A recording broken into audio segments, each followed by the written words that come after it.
Okay, it is 6 o'clock. All commissioners, please take their seat, and we need to announce the roll call.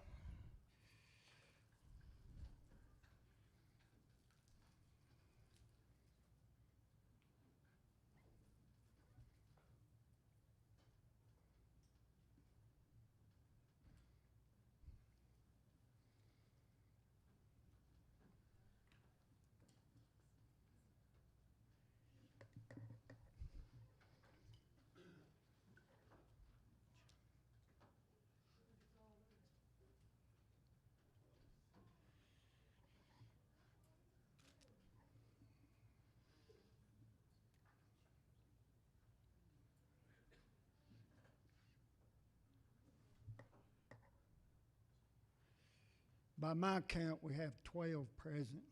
Is that what you got?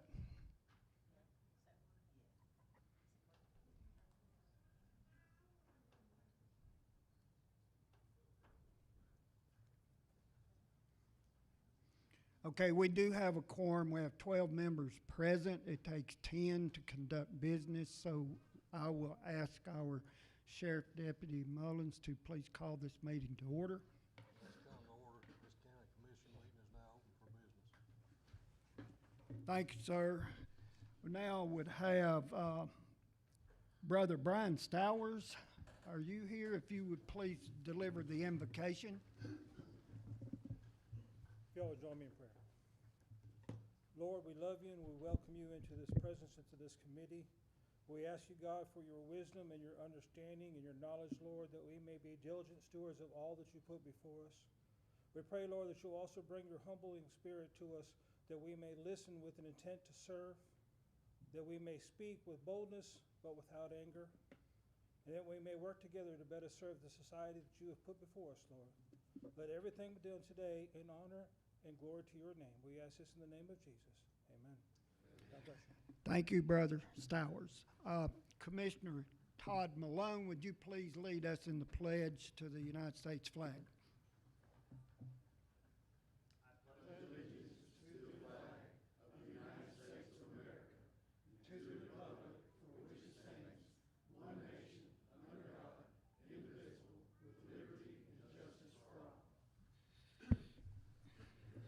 Thank you, Commissioner Malone. Now,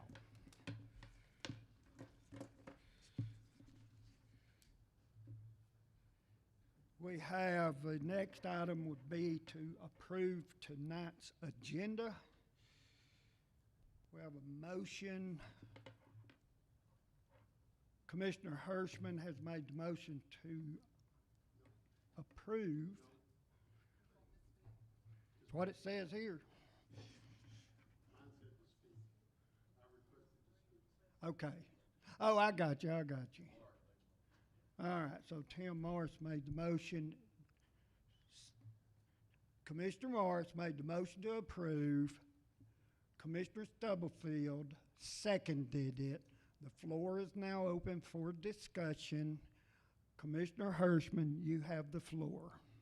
I would like to add to the agenda, under new business, the Waterson farm property discussion.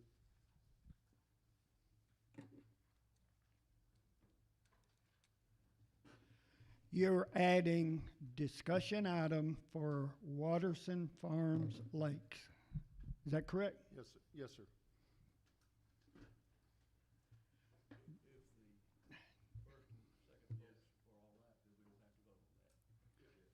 I accept. Mr.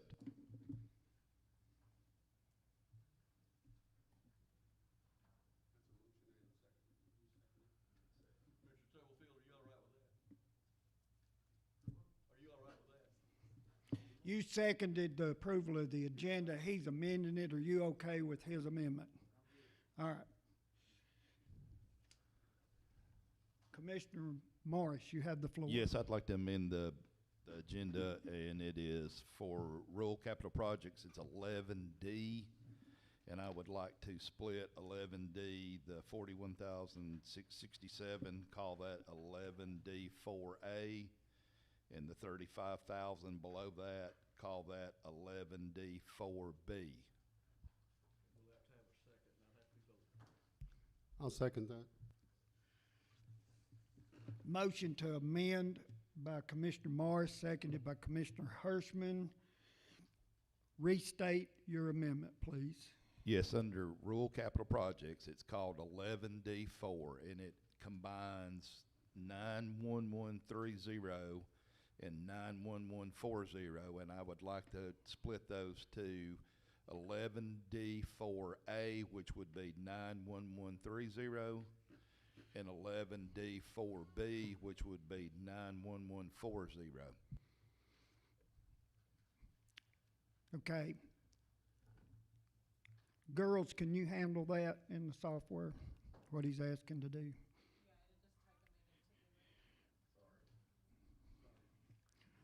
Okay, this motion has been seconded. Is there any discussion on this motion to amend? And there will be more, Mr. Parliamentarian, but we can vote on this one by itself, okay? Commissioner Brown, you're next to speak. I'm in the same district as Commissioner Hodge, and I've had several phone calls wanting an update on his ouster proceedings because they said it's been 5 months. So I'd like to add that to the agenda. Okay, we've got to vote on, Mr. Morris is splitting the motion, but Yeah. we can add another item, but as soon as we vote on that, Tim, then you can bring that up. All right, the motion with the second on the floor is the amendment as stated by Commissioner Morris. Is there any more discussion on this amendment? If not, we need to vote on this amendment.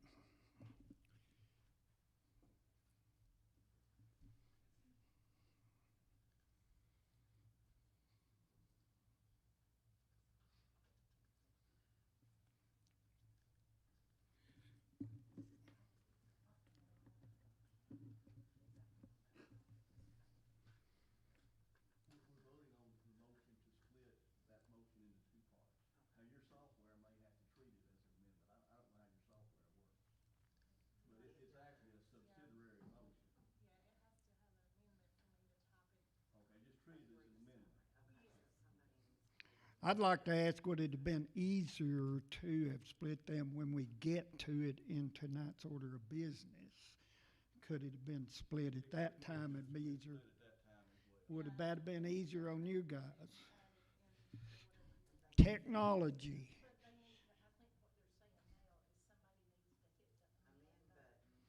That would be Mr. Morris. Okay.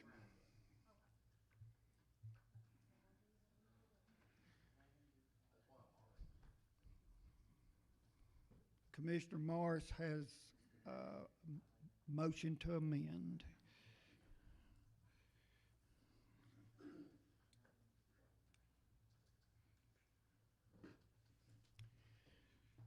And tell us when we're ready to vote on that, please.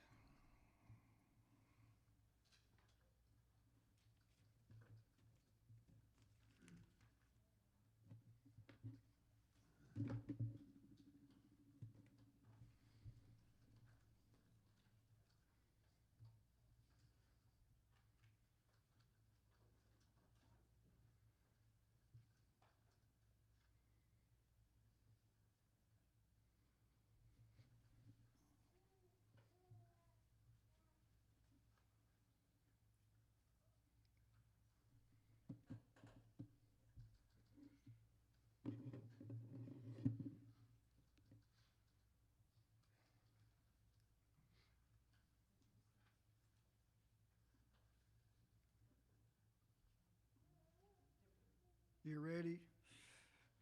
Or if there's no more discussion on this one amendment, we are ready to vote on the amendment.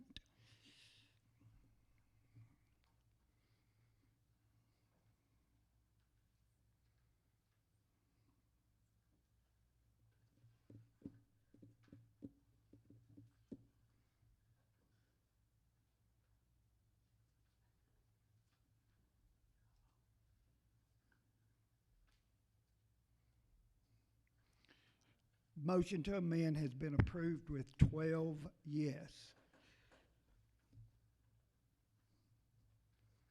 We're still in the process of approving the agenda. Are there any more amendments? And please hit the amend button, not request to speak.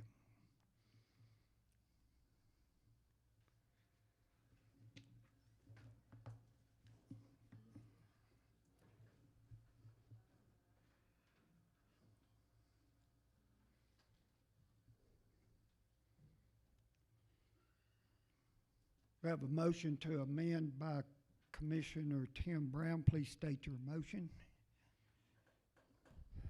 I'm in the same district, District 4, as Commissioner Hodge, and I've had several phone calls wanting an update on the ouster proceedings against him because they've told me it's been over 5 months. So I'd like to add that to unfinished business maybe, or let the county attorney. That, I would like to say that would require an executive session between our attorney and the body.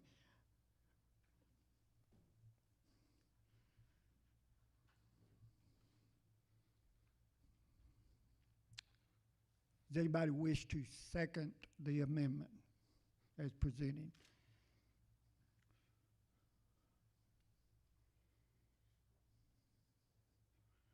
There's no second, so there's no discussion mode yet. Commissioner Miller, do you wish to? We do, I didn't see it, I'm sorry. Commissioner Malone, I'm sorry. Commissioner Miller, you have the floor. I don't know, did we ever vote on Mr. Hertzman's agenda item? No, it was what we called a friendly amendment. We did not vote on that. It was approved. All right, a motion with a second to add Commissioner Brown's amendment to the agenda, which I would ask our county attorney to weigh in on this amendment. Well, thank you, Mayor. I would say the first thing is there is no ouster proceeding pending against Commissioner Hodge. If you're asking about an investigation, you know, I think that would be what you would be asking about. There's no proceeding that has been filed against Mr. Hodge. To update. Anything on the investigation? I would refrain from answering that, please.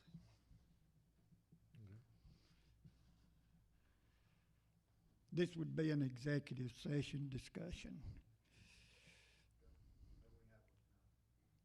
Sir? Any more discussion regarding Commissioner Brown's amendment?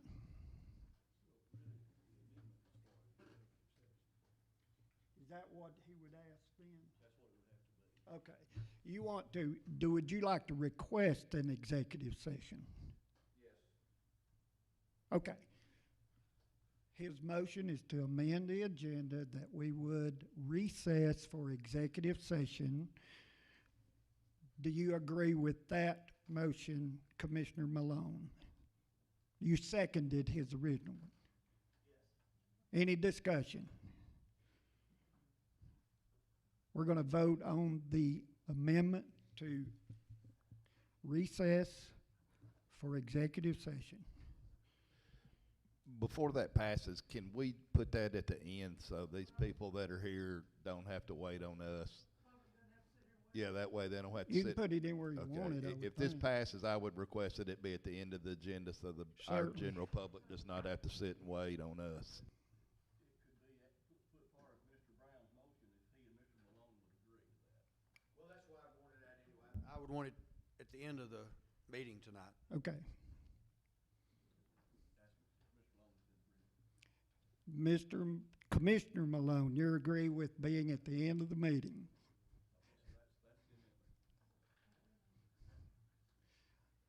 Any more discussion? Let's vote, please.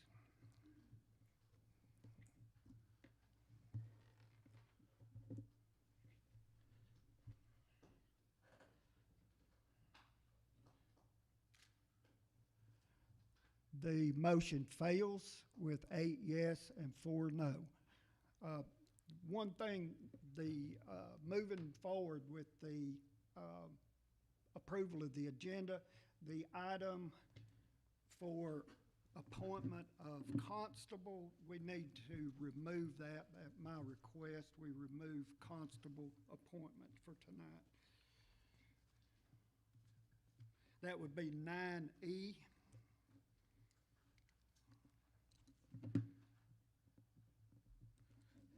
There being some confusion regarding, there were two individuals that filled out the citizen participation form, but according to our election office, the prerequisites for being on the ballot and for holding the position of constable requires several documents that were not provided to Coffee County government or the election office. Therefore, the vacancy cannot be filled tonight. So therefore, we're removing that. Any more discussion on the main motion to approve tonight's agenda? We need to vote on the main motion to approve the agenda.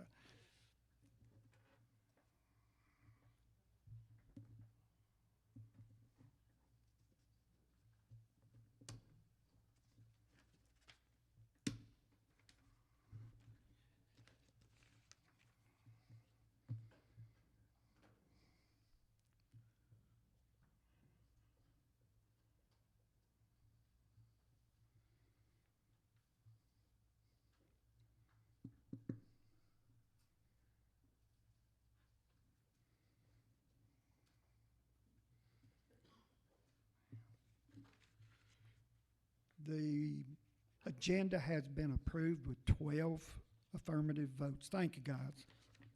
Now, public comments. Everybody should understand the ground rules at this point.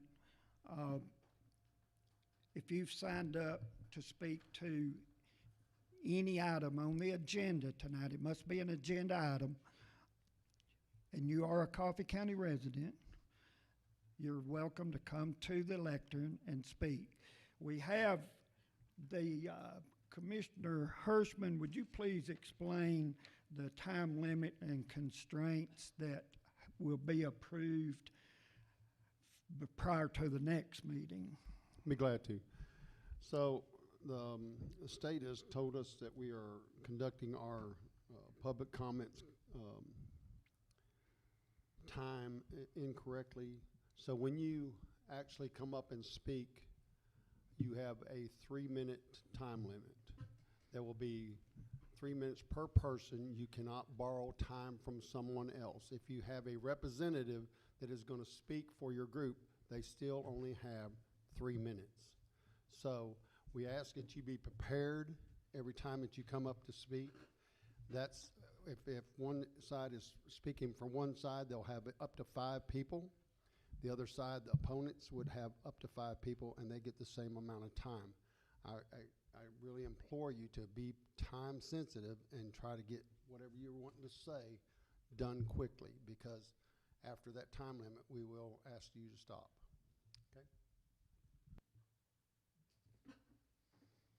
Okay, the first person that wishes to speak to, I'm going to let everyone that wishes to speak to the rezoning of the parcel at Highway 53 and Goose Pond Road.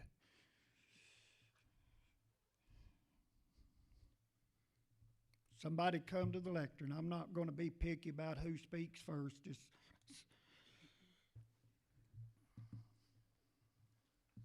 Okay. My name is Rick Parsley. I live at 2183 Parker Road. I just don't understand why this parcel needs to be zoned commercial. What Mr. Coon said he was going to use it for would be just for an office for his secretary and a place to meet before they went out on a job. There's contractors and subcontractors all over this county that don't have commercial zoning. They do it out of their home on residential or agricultural parcels. And I I feel like just like once it's a zone commercial, if he was to change his mind 3, 4 years down the road and decide that, well, maybe I don't wanna do this type of business anymore and sell this piece of property, it's already zone commercial, what's gonna happen to it then? Anything could come in there. And I have no objection to him wanting to build his, building for an office and stuff, but, I just don't see how the changing the zoning would benefit the community in the long run. Thank you, sir.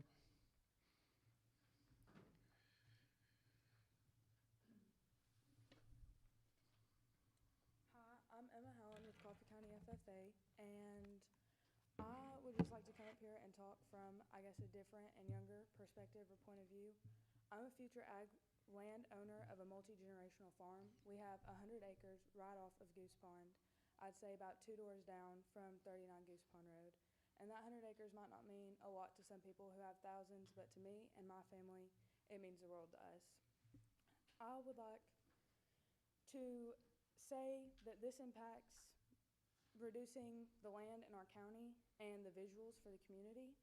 My generation of future farmers deserve the same opportunity to be able to have land and farm it without the worry of things like this happening.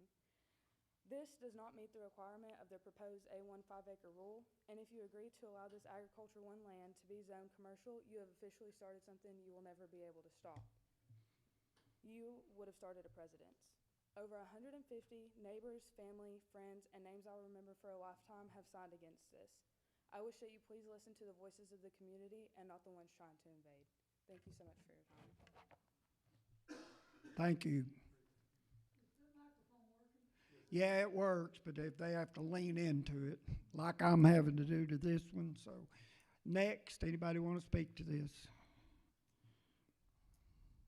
Yes, my name is Ernest West. I own the property behind the area that they're wanting to rezone. And my feeling is that I've lived at Goose Pond all my life, and that I really don't see any reason to rezone it. I like it to be agriculture, and I really think it should stay agriculture. So that's just my feelings. That I like the little agriculture community. I've lived there all my life, and I really like for it to stay agriculture. So thank you very much. Thank you, Mr. West. Next.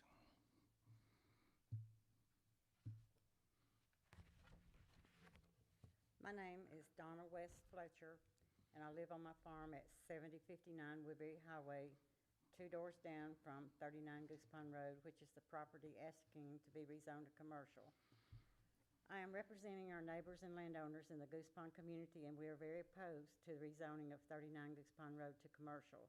We have provided each of you with copies of our signed petitions against the rezoning with 152 signatures, and 50 plus of those being on Goose Pond Road alone. We are a tight-knit farming community. Most of us have lived here our entire lives, and our neighbors are our extended family members. Goose Pond Road is a heavily traveled road by vehicles as well as farming equipment, trucks, and trailers. Often when turning off of Goose Pond onto Highway 53, you can experience a few minutes wait. To allow the rezoning of this property to commercial would create a major safety issue for current residents. We don't want a repeat of a farmer being ran over and killed, as happened recently in Warren County. Mr. Kuhn initially spoke as to having plans to build an office building for his home building company in the size of 50 by 80 by 27.5 feet tall. This would not fit in well with any of the farm landscape of existing properties. Mr. Kuhn is a home builder, and if you grant the rezoning, he could change his mind and build multiple homes on the property, or could build a trailer park, apartments, or anything that he so desires without having to apply for a variance. Or the possibility also exists that he could resell the property to another investor who could build anything they want with a commercial zoning. Mr. Kuhn was very well aware of the property size and the current zoning classification at the time of his purchase. Commercial rezoning should benefit the community. This proposed rezoning is not beneficial to the residents and landowners in the Goose Pond community. We would very much like to see the current home remodeled and if this is not a feasible option, to replace the current home with one new house, not multiple houses. One new home on this 3.3-acre property would allow a new owner to own a home place in the country without having to meet the proposed current 5-acre minimum for a home in the country. We respectfully request you as commissioners to help us save our farming community by denying the commercial zoning request. Thank you so much. Thank you, Ms. Donna. Anyone else would like to speak to this rezoning request?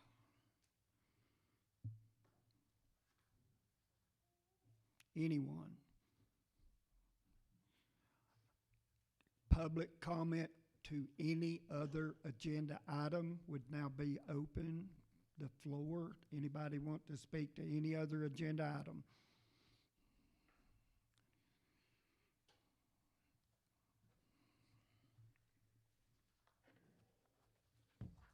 My name is Sid Sandstrom. I would like to speak about the Waterson Quarry proposal. I sent a letter out to each of you about my feelings about how Mr. Waterson has approached this, and so you already know my feelings about that, so I won't belabor that point. I passed out some information to each of you about a packet that has the quarry application minus all of the technical stuff. It also has a article about the Duck River and problems with the Duck River. I'd like to draw your attention to the topical map on page 3 of your handout.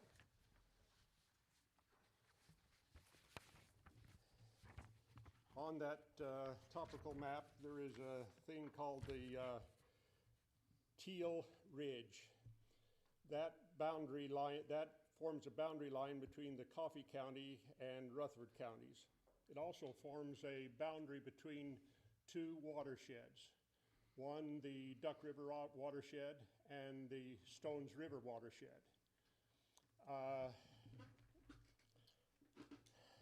It is an environmentally critical area because of its location of the headwaters of both Duck River and the Stones River. What is missing from the application of Mr. Waterson are some features. You'll see down by Coffee and Rutherford, karst formations. Those are two sinkholes, covered sinkholes. Beneath those sinkholes is a water lake or river that feeds a bunch of natural springs.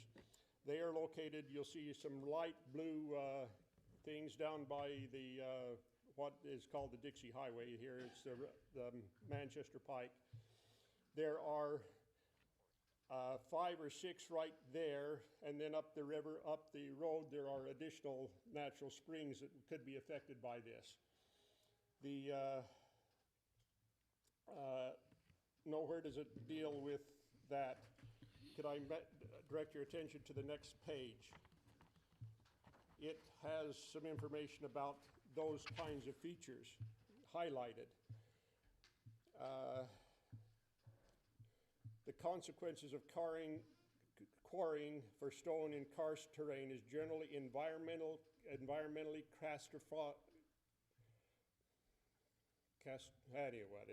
it's bad and irreversible with a series of adverse effects felt well beyond the limits of the quarrying operation.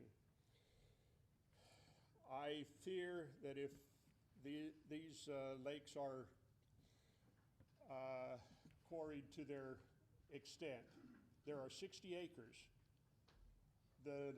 According to the application, there is as much as 175 feet deep of limestone. 60 acres, 175 feet deep. If they were excavated to the extent that they could do, it would provide, and they were filled with water to the capacity. That would provide enough water that was diverted from downstream to supply both Tullahoma and Manchester, the cities at their present rate of consumption, 2 years' worth of water. I've included that detail in the map with how it was figured out in that. Mr. Sid, you're at 4 minutes now. If you would try to wrap it up, please. I will stop. Thank you, sir. Does anybody else wish to speak to an agenda item tonight?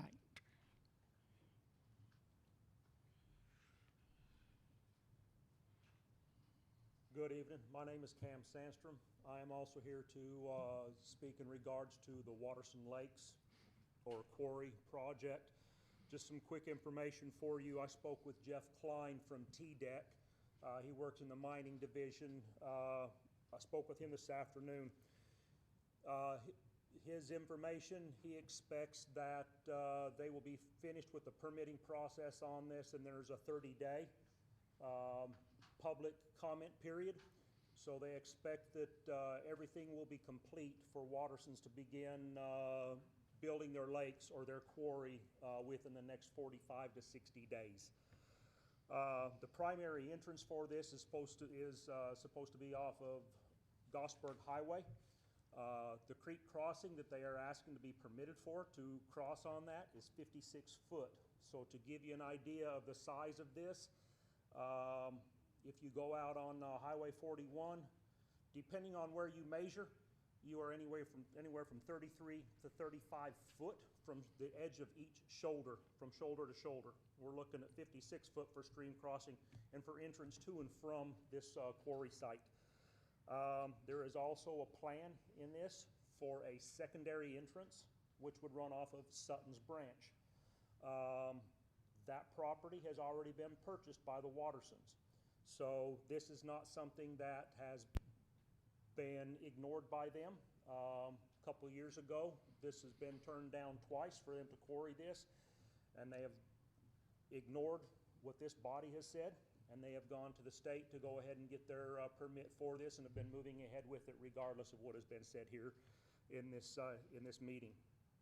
All the indications of this basically point out to this being a larger operation than just 2 6-acre lakes.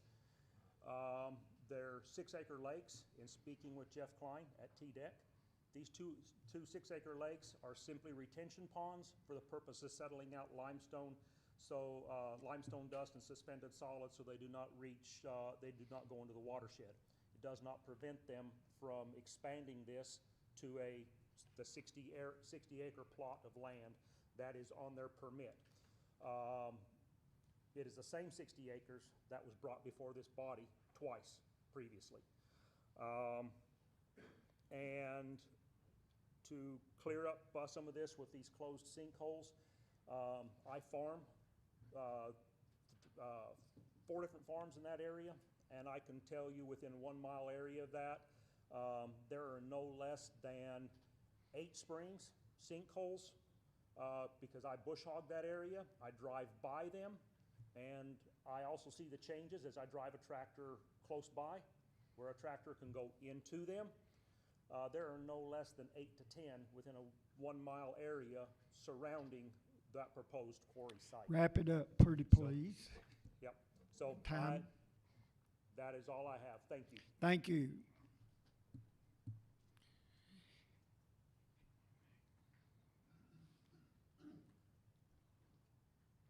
Good evening, Commissioners. My name is Janon. I am here on behalf of the Beech Grove Community Group. The last 2 gentlemen have already spoken a little bit about the Waterson Lakes project, and so I just want to go ahead and speak to some of the details. You've already heard about what they're trying to do, which is create a quarry by bypassing the Planning Commission and the full commission. They're doing this. They're doing this by creating loopholes. But you've already heard the details of the permits and the inconsistencies and some of the risks. But this just isn't about Beech Grove. It's about whether decisions about Coffee County's land, water, and future are made here in this room or by state agencies that don't live with the consequences of those decisions. When a landowner can bypass county government entirely, go straight to TDEC for permits, start diverting water, and install industrial infrastructure without ever coming before our local boards, that's not just a loophole. That's a failure of the system meant to protect the people who actually live here. You've already proven through past decisions that this commission has already said no to the same quarry on the same land before. But now the process itself is being undermined. If the state can move forward with permits that directly affect Coffee County without local approval, coordination, or accountability, then your authority as commissioners is being erased. And we don't want to become Marshall County, where it took 2 years and a 6-acre lake already dug out to get the issue in front of their commission. We watched the playbook unfold. The same tactics, the same loopholes, and the same engineering firm is at the center of both projects. This engineering firm has been awarded many county contracts and is now representing private projects that appear to be attempting to circumvent local zoning and authority, which should be concerning for everybody in this room. So tonight we're asking you to defend Coffee County. Assert Coffee County's authority by having our commissioners request Codes Department issue a stop order on the current culvert, which has already been approved and any related construction until the project is reviewed for compliance with local zoning. Protect local control by working together in coordination with Senator Bowling and State Representative Rushbrook, and to request state legislation be considered requiring agencies like TDEC, TDOT, TWRA, and the State Fire Marshal to notify and work with Coffee County before issuing permits that affect zoning, roads, and water quality. Right now, every agency points somewhere else. TDEC says they handle water, TDOT handles roads, Fire Marshal handles blasting, and yet no one knows what to do about this. If Coffee County doesn't take action, this so-called farm lake will become a de facto quarry, and by the time it makes it to a planning or full commission meeting, it will be too late. So our question for you tonight, commissioners, is simple. What can be done? At what point will you not just hear us, but take action to prevent them from taking advantage of these loopholes like so many are doing? What can be done to prevent developers from circumventing local zoning and authority by bypassing the very system that protects our citizens and our county? Before I close, I want to personally invite each of you to our Beech Grove Community Chili Cook-Off this Friday at 6. It's a way for us to gather, build community, and keep in touch with one another and discuss issues like this that are concerning our rural communities. So I appreciate your time. Thank you for allowing us to speak and bring this issue before you. Thank you. Thank you, Janon. Okay, that's going to stop public comment at this time due to time constraints and individuals that are on the agenda that need to leave. So I'm ready for a motion to approve the minutes from the last meeting.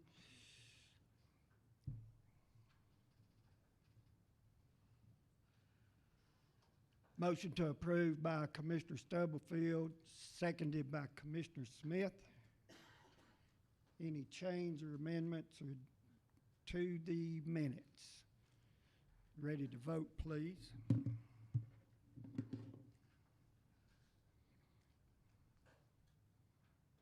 Katie Riddle, Hope Nunley, please make your way up here while we're voting, because you're the ones need to leave. All the way up here, please. The minutes have been approved with 12 yes votes. Now, the next item on the agenda is the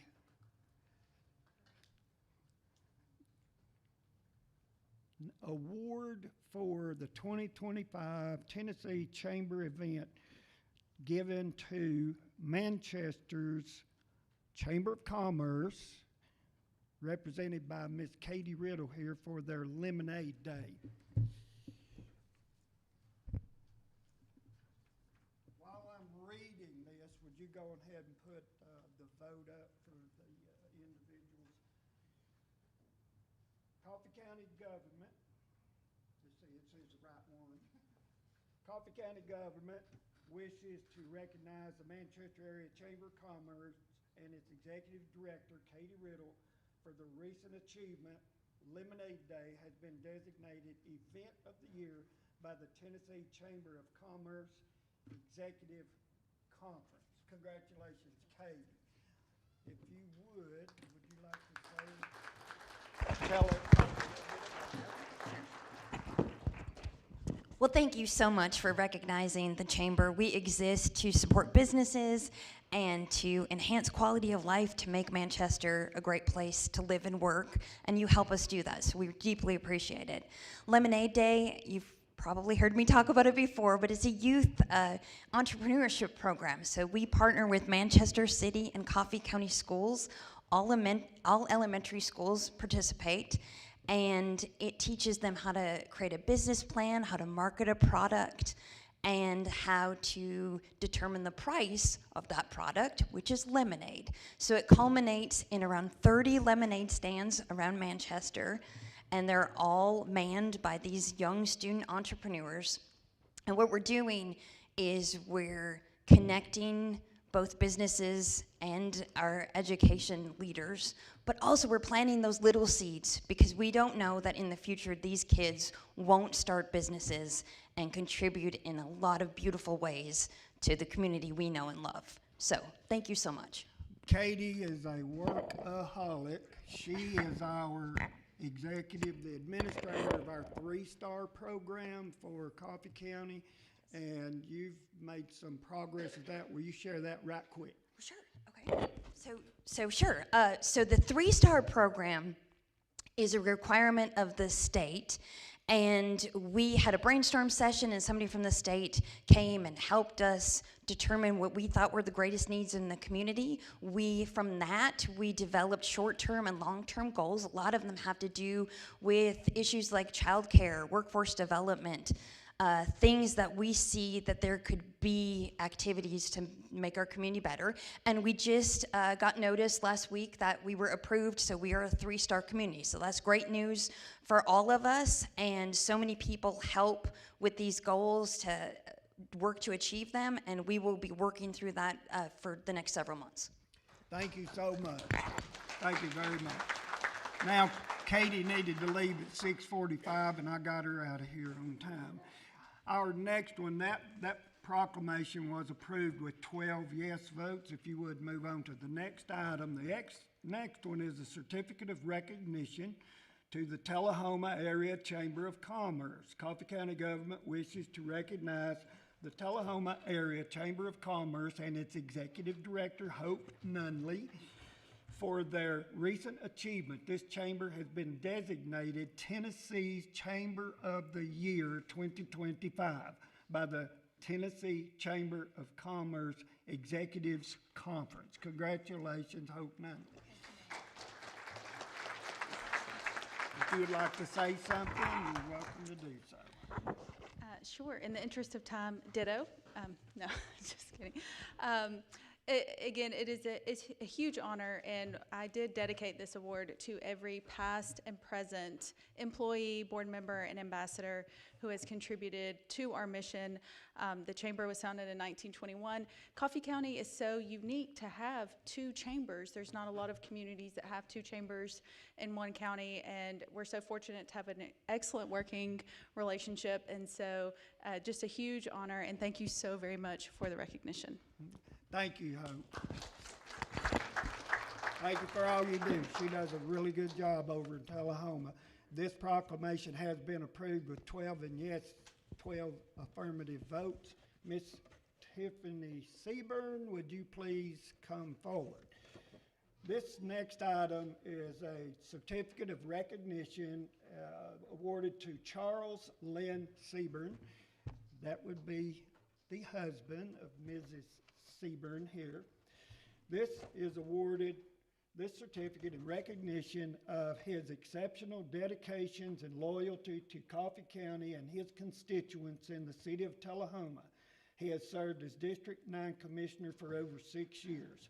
So we're awarding this tonight because he could not be here, so his wife is always here. So I knew we could give it to her. Would you like to say something on behalf of Mayor Seaburn? He is now the mayor of Tullahoma. Okay, thank you so much. Tell him we sure appreciate it. We need to vote on that recognition certificate.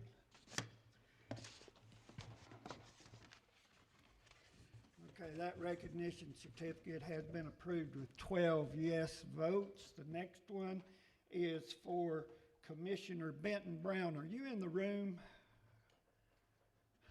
Benton Brown. This certificate, I'm going to read it. Mr. Benton D. Brown is awarded this certificate in recognition for his exceptional dedication and loyalty to Coffee County Commissioner District 2 and his constituents in the city of Manchester.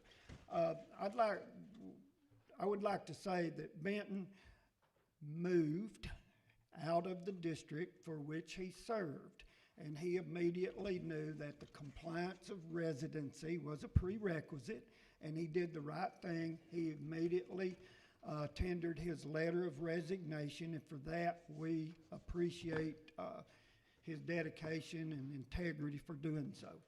So having said that, I would like to vote on this certificate, and I'll be sure that Benton gets this.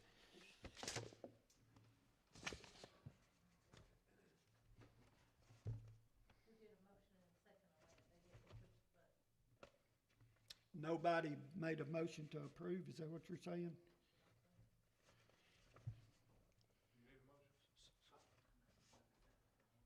You already voted, so it doesn't matter.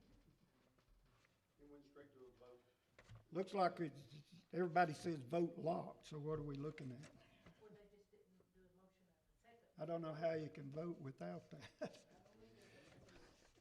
Technology. Can you announce the vote?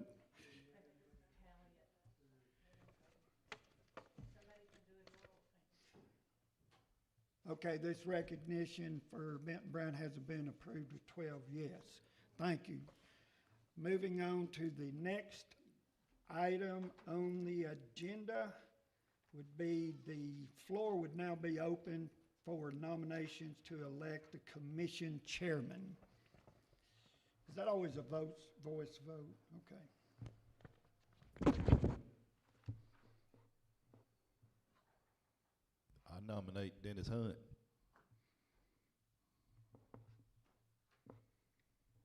Are there any other nominations?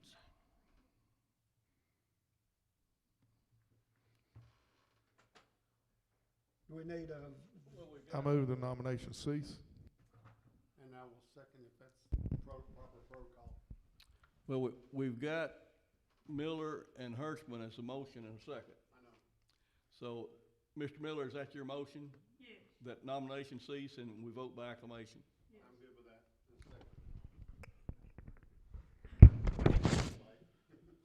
so by more or less unanimous consent, are we done or do we need to vote? Do what? Vote by acclamation means say, ask everybody to say aye. Everybody say aye. Aye. Those opposed? Aye. Thank you. Looks like I get to stay here the rest of the night anyway. All right, the next item on the agenda is to elect a chairman pro tempore. I The floor nominate is Dwight open. Miller. The I floor nominate is Dwight open Miller. for- The floor is open for nominations. I nominate Dwight Miller. Okay? I nominate Tim Stubblefield. Okay, we have two names. We're going to have to do a voice vote. Is that correct? Teresa, speak into your microphone and go through the commissioners present. Hey, Joe, do we need a motion for nomination cease? Not since, yeah, for nomination cease, but it can't be it'll have to be voted. You're right, we need a motion for nomination cease. I'll make the motion to nomination cease. Need a second? Second. And that can be a voice vote, those in favor say aye. All those favored by aye? Opposed? Ayes have it. Nominations have been ceased. Do your roll call vote, please. And you will announce either say Commissioner Stubblefield or Commissioner Miller would be your response when you're called upon. Okay. Roger Chambers. Mr. Miller.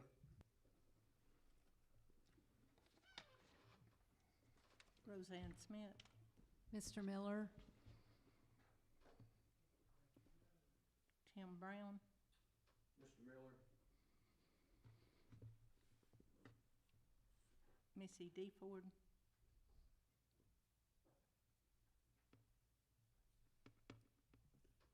They both would make good. It's really a hard decision.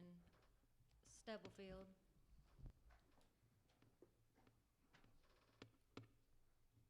Tim Moritz.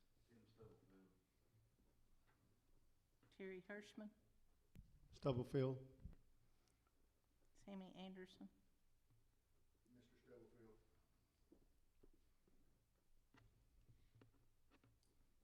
Tina Reed.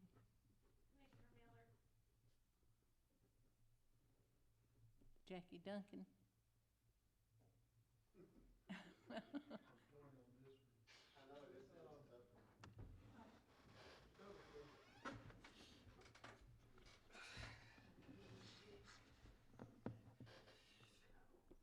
Dwight Miller.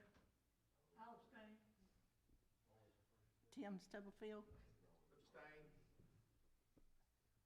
Todd Malone. Stubblefield.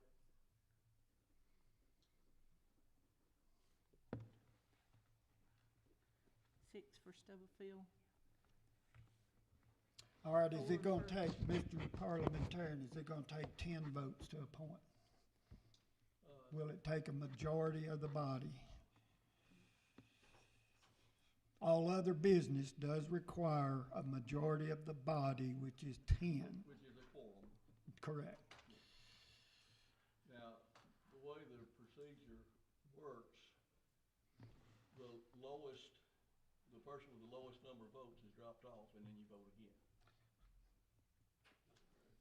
Yeah. Yeah, you're right.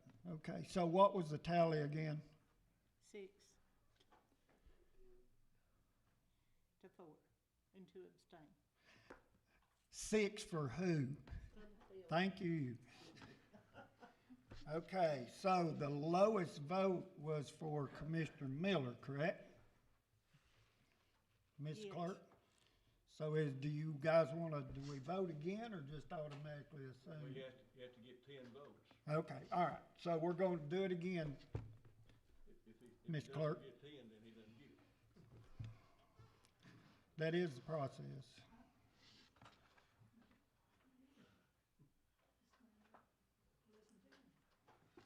Please, roll call vote. Roger Chambers. Commissioner Stubblefield. Roseanne Smith. Mr. Miller. His name is not on the floor for nomination. So you either abstain or say Stubblefield. Mr. Stubblefield. Thank you. Yeah. Tim Brown. Abstain. There's not enough 10 votes then. Do what? There's not enough votes. Doesn't look like to get. She hasn't finished. Missy D. Ford. Stubblefield. Tim Moritz. Tim Stubblefield. Terry Hirschman. Stubblefield. Sammy Anderson. Stubblefield. Tina Reed. His name is not on his name is no longer on the floor. It's either abstain or say Stubblefield. I'm sorry, that's the procedure. The lowest vote total is dropped off and you re-vote. That's the way we've always done voice vote appointments. Continue, please. Jackie Duncan. Dwight Miller.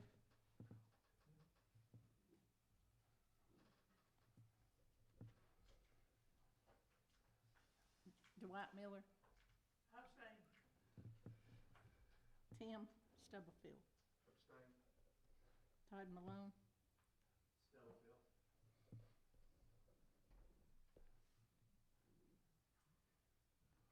Eight. Stubblefield. 8, and how many abstained? 1. Does anybody want to 3, change 4. their vote?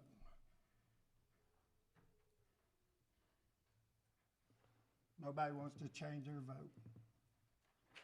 So we move on without a chairman pro tempore. Thank you, guys. Next item on the agenda.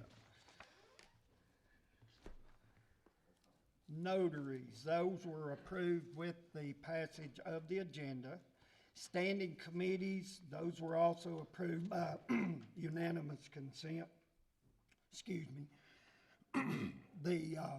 The only addition was Benton Brown was when he resigned from the county commission, that meant he had to come off law enforcement, so I appointed Commissioner Tim Brown to take his place, so that is on your attachment. All other committee appointments, standing committees remain the same.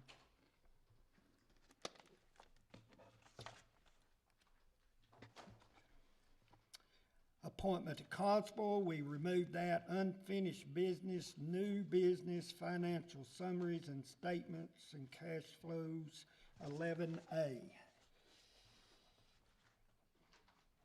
That one, I'm sorry, that is also approved by the approval of the agenda by unanimous consent.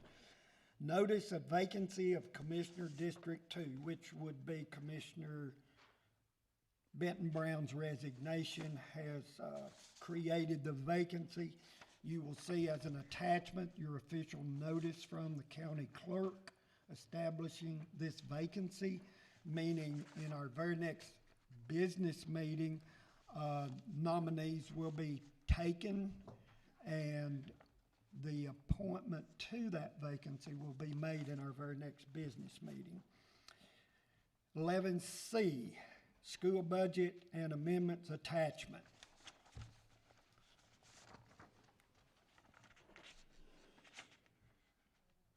I think all of those are on there one at a time. Is that correct, girls?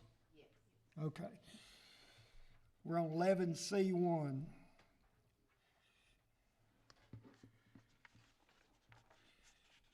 Need a motion and a second. Motion by Commissioner Stubblefield.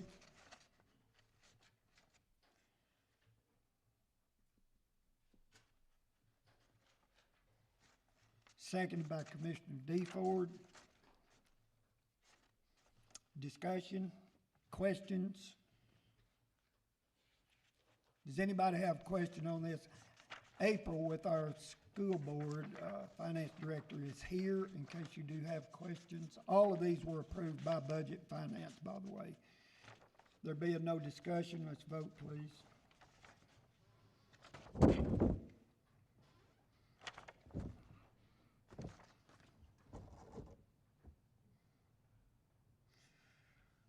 Yes, 1 abstain. The motion carries. Moving to 11C2. Motion by Commissioner Reed, seconded by Commissioner Morris.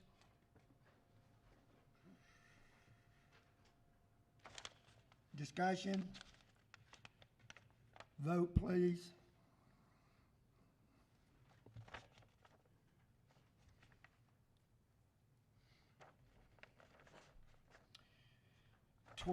Yes votes. This motion has passed. The amendment. 11C3. Motion by Commissioner Hirschman, seconded by Commissioner Duncan. Discussion? There being none, let's vote.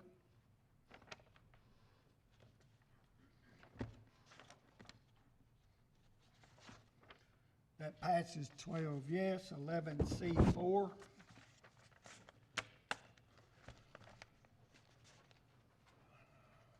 Motion approved by Commissioner Chambers, seconded by Commissioner Reed. Discussion? Let's vote.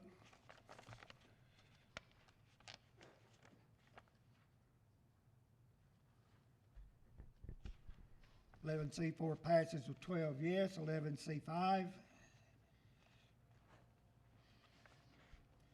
Motion by Commissioner Reed, seconded by Commissioner Duncan. Discussion? None. Let's vote.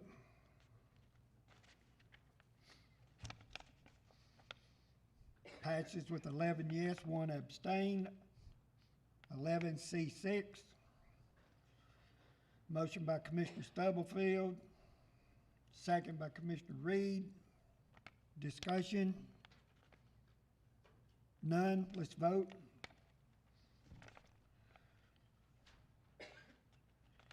C6 passes with 12 yes. 11C7.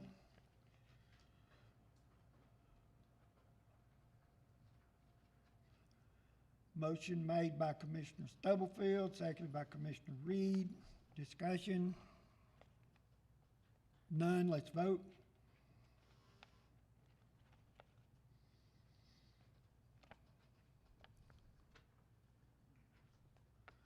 C7 passes 11 yes, 1 abstain. 11C8. Motion by Commissioner Duncan, seconded by Commissioner Hirschman. Discussion? None. Vote.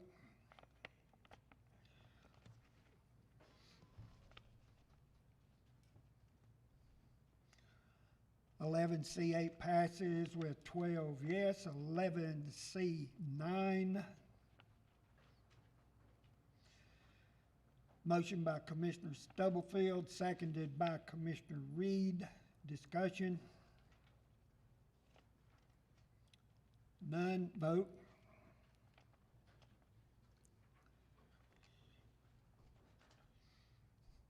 C9 passes with 12 affirmative votes. Moving to 11D, a budget amendments. 11D1, General Fund 2026-01.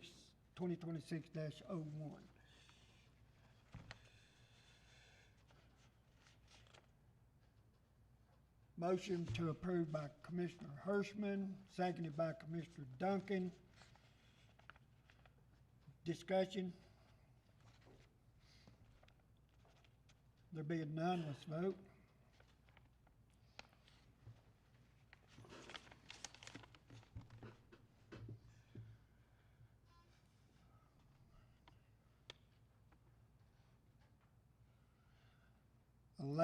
D1, Fund 101, General Fund Amendment passes with 11 yes and 1 no.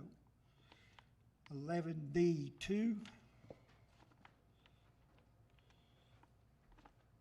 Motion made by Commissioner Reed, seconded by Commissioner Stubblefield. Discussion? There being none, let's vote.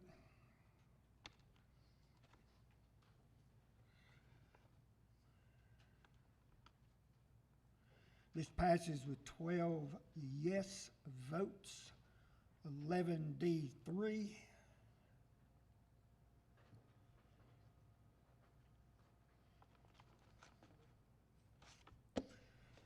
Motion by Commissioner Stubblefield, seconded by Commissioner Chambers. Discussion? There being none, let's vote.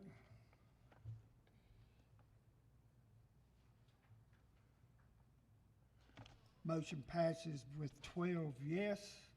11D4, we've split that one up. That's going to be 11D4A, wouldn't it?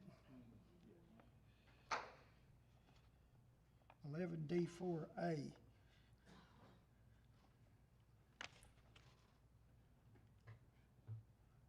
Motion by Commissioner Chambers, seconded by Commissioner Morris. Discussion?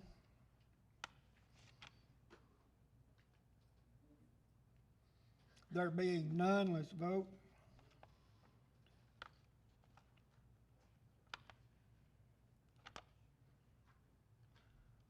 D4A passes with 12 yes. 11D4B.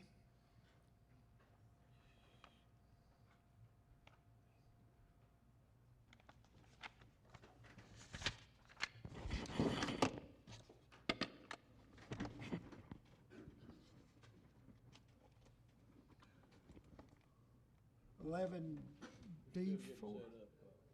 Okay.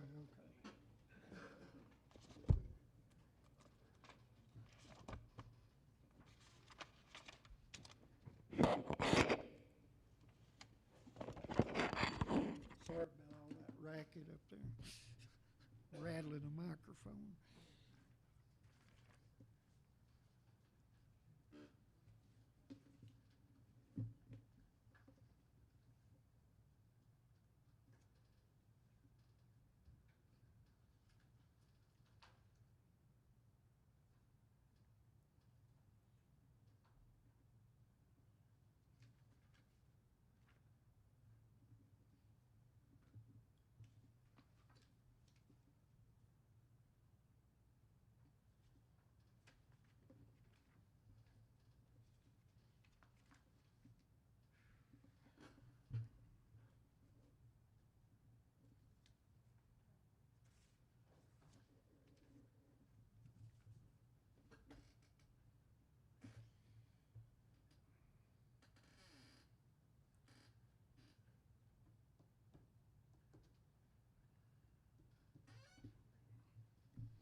You got it? 11D4B. Yeah, we need a vote. Somebody's already voting. We don't have a motion yet.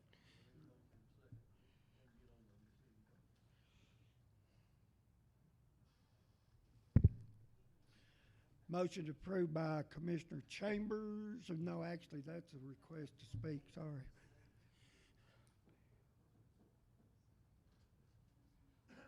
We got to have a motion and a second first, okay? All right, we have a motion by Commissioner Morris, seconded by Commissioner Reed. Now the floor will be open for discussion. I would like to request to table this line item for the moment.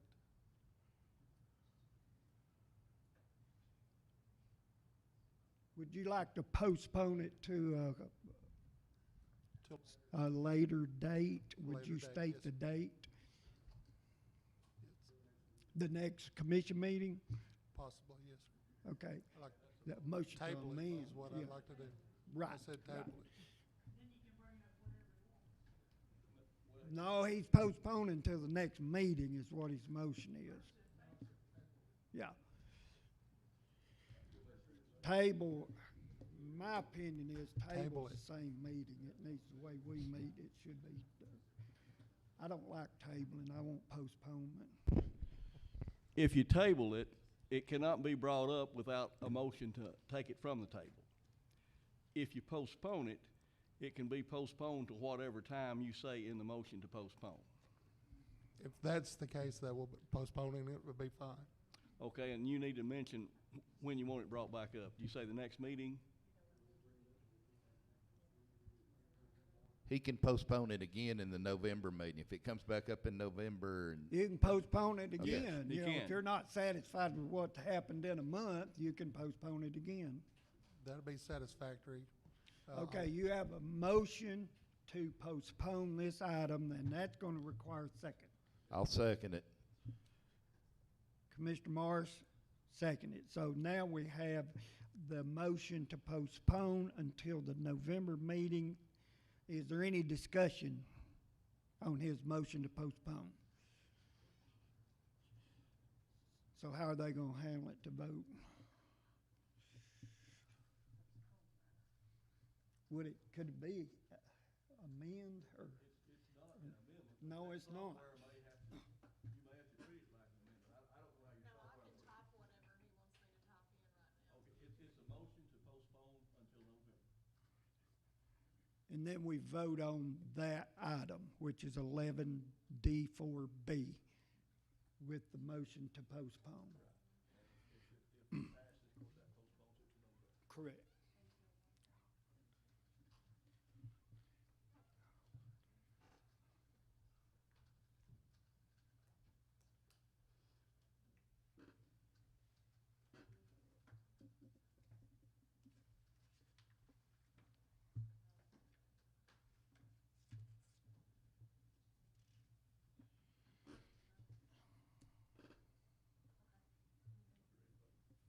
Ready to vote, please. It's motion to postpone.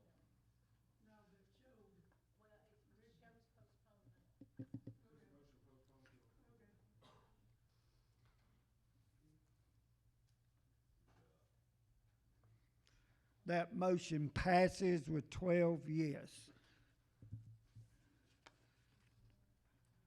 Now, the next item is the 11E.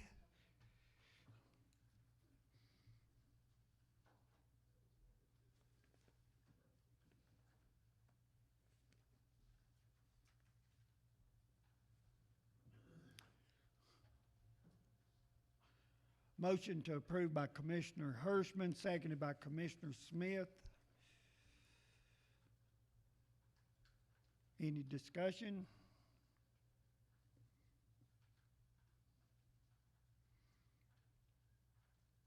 There being none, let's vote.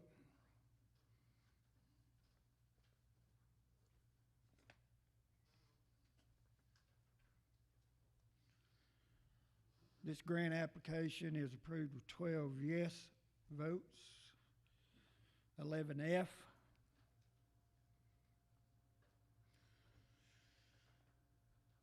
Motion by Commissioner Hirschman, seconded by Commissioner DeFord. This is rural solid waste. Anybody got any discussion on this? There being none, let's vote.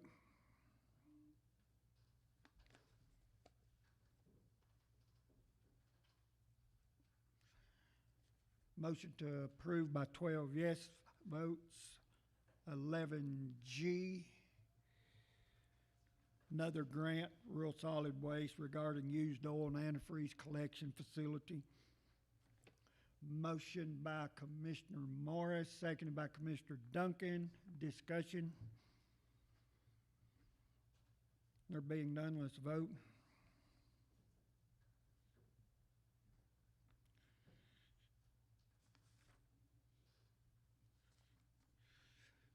That motion passed with 12 yes votes. 11H, that's our commission meeting dates and attachment.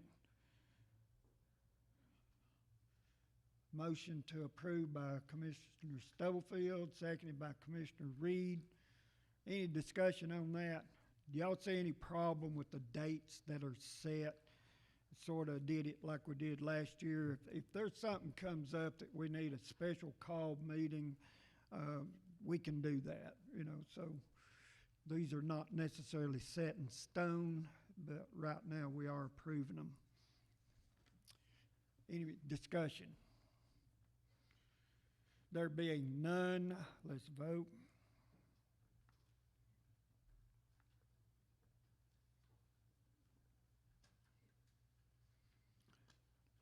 The meeting dates have been set with 12 yes votes.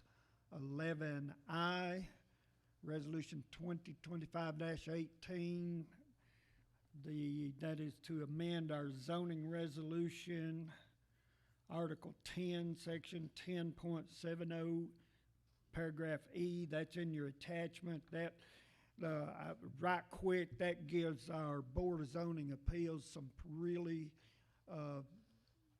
detailed checklist regarding their ability to grant variances and special questions.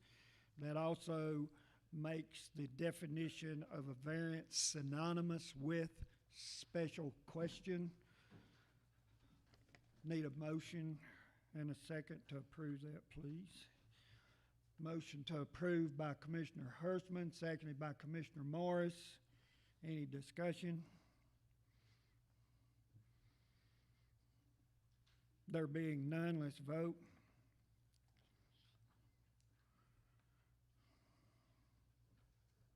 That passes with 12 yes. Appreciate that. 11J, the work from home policy. That is an attachment that is in your packet. Need a motion and a second, please. Motion to approve by Commissioner Hirschman, seconded by Commissioner Smith. Is there any discussion regarding that? There being none, let's vote.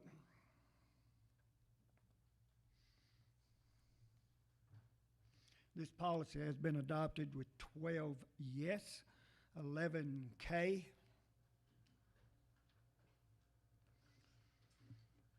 Sick leave policy. Motion to approve by Commissioner Stubblefield. Seconded by Commissioner Miller. Any discussion? There being none, let's vote.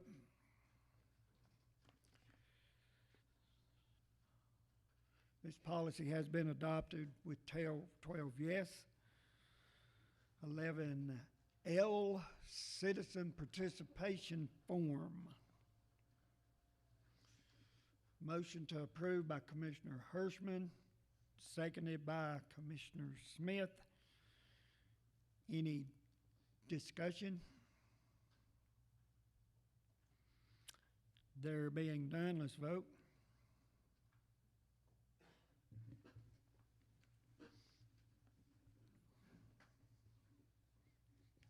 This new form has been approved with 12 yes votes. 11M, administrative closing policies. Motion by Commissioner Morris, seconded by Commissioner Stubblefield. Discussion? There being none, let's vote.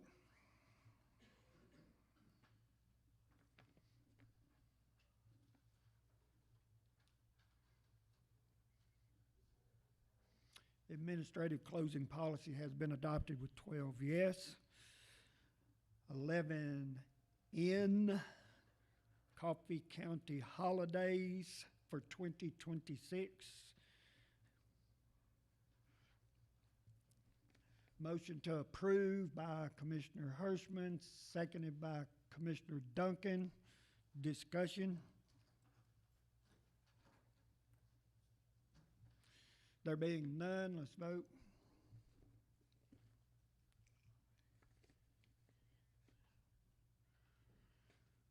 Official holidays for 2026 have been adopted with 12 yes votes.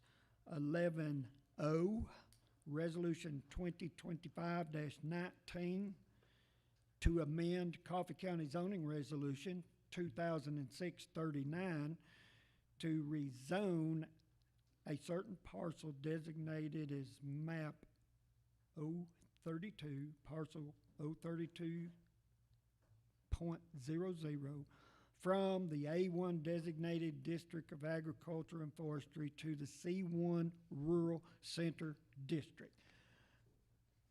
Motion and a second, please.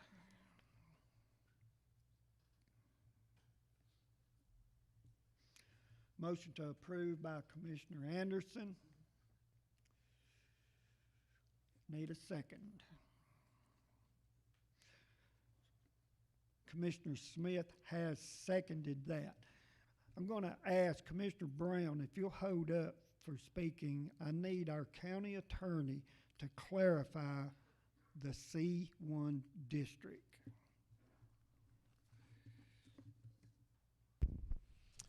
Okay, I think one thing I've keep hearing a lot is that is C1 and commercial spoken as if they're the same. And actually in the county zoning, it's a little misleading to say C1 is commercial, because actually under the zoning resolution, it's rural center district. C2 is the general commercial district. What the zoning resolution says for C1 rural center district is the C1 rural center district recognizes the need to provide for areas within Coffee County where residents of the more isolated agricultural and rural residential districts and residents located beyond the limits of service can receive certain merchandising and technical services. In Coffee County, several small rural centers exist, primarily to provide such convenience goods and services to residents of the surrounding areas. These centers serve a necessary economic function, and the mixed land uses that characterize these centers are not particularly detrimental. This district is intended to be a flexible zone which is necessary in a rural center. It is designed to allow for change and growth within these areas, but also to prevent this mixture of land uses from unnecessarily spreading into the adjacent countryside.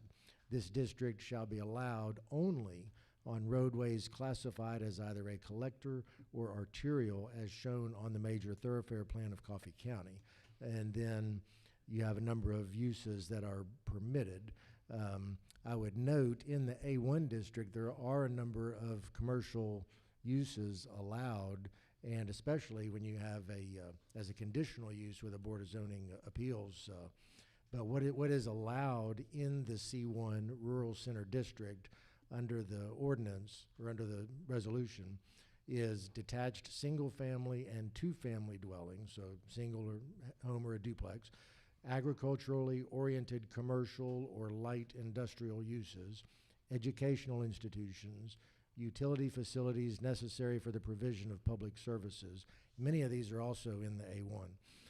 Churches and other places of assembly, governmental buildings and community centers, medical facilities, individual detached retail stores, professional and services offices, commercial amusement establishments, boarding houses, and strip malls, service stations and automobile repair establishments, warehouse or storage facilities, customary home occupations, fire department facilities, police department facilities, parks, playgrounds, and playfields, water storage tanks and facilities, pumping facilities for water and sewer systems, right-of-way for all modes of transportation, sewage collection lines, general agricultural, general automotive, and civil defense facilities.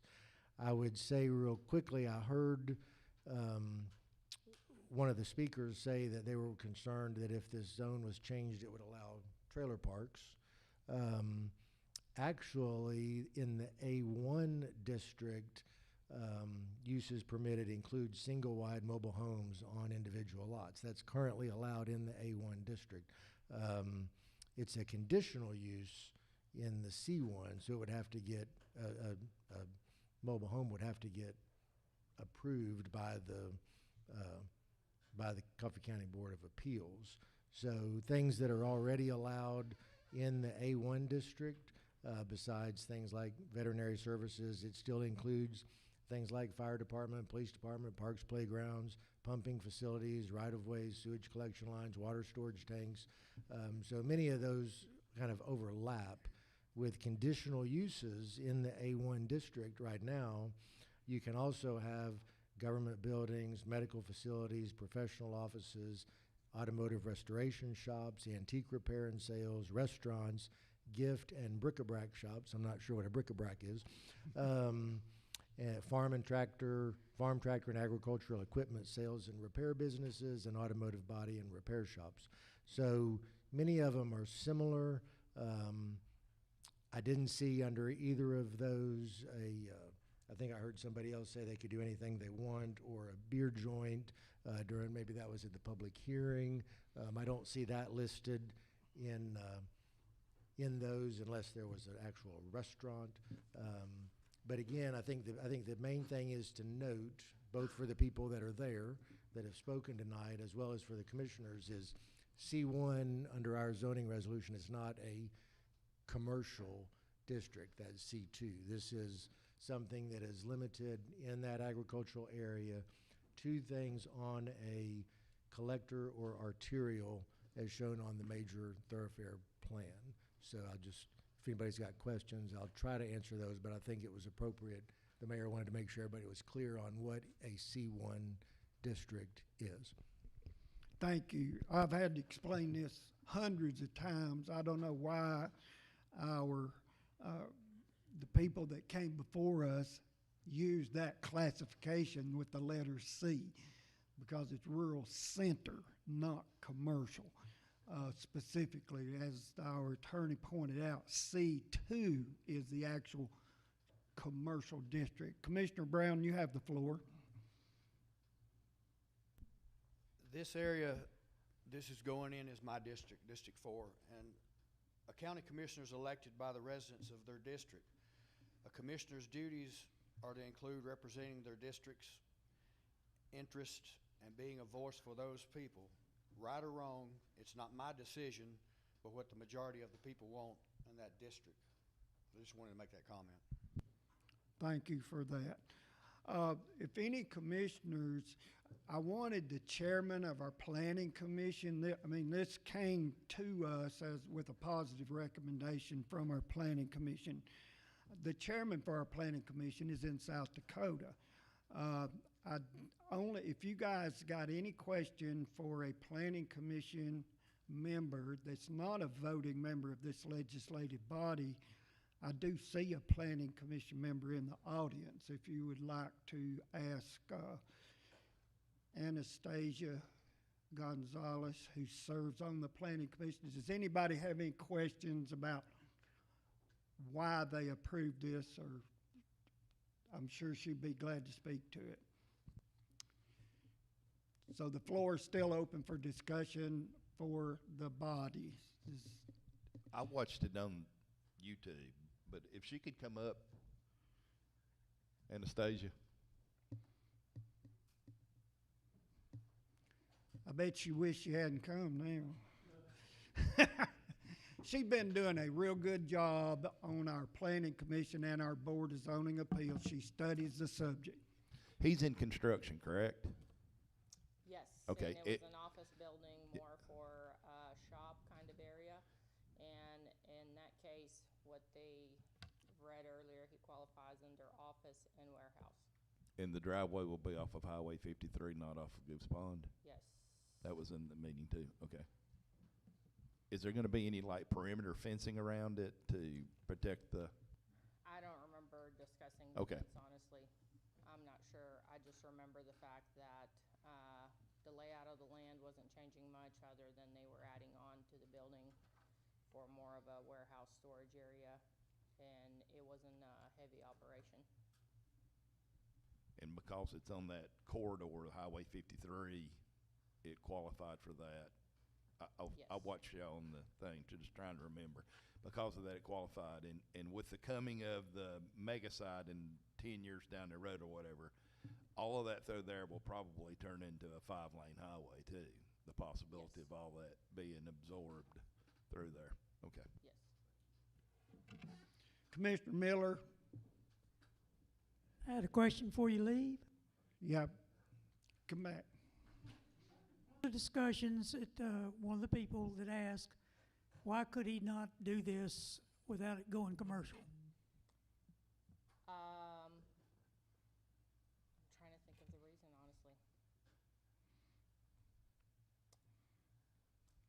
I asked him that, and I can't remember the answer. I'm thinking.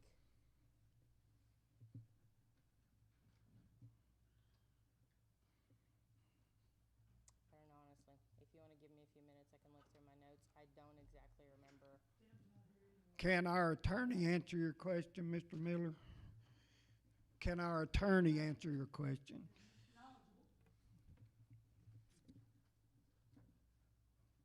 Well, right off, Mr. Commissioner Miller, I can see that use is permitted under the rural center district. Again, not commercial. I heard you just said what without him going commercial. It's not commercial. It's rural center district.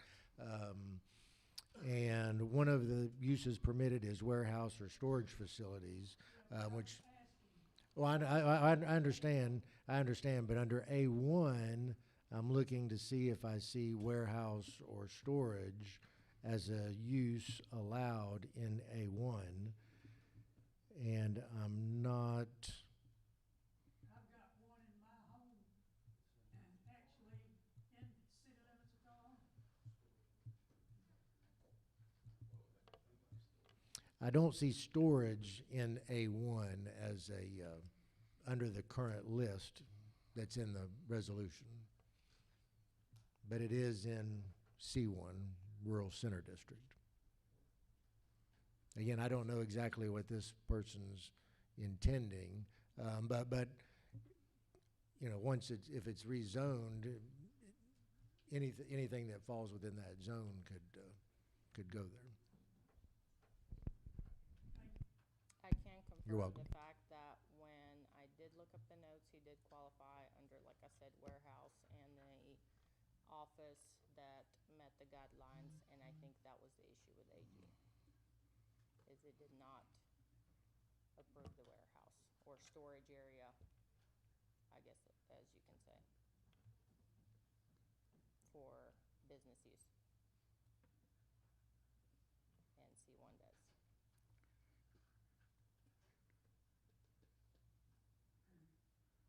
I'm just gonna mention Tullahoma, because I'm more aware of it. We've got beauty shops and barber shops and storage and everything else in R1 areas, so that's my only concern.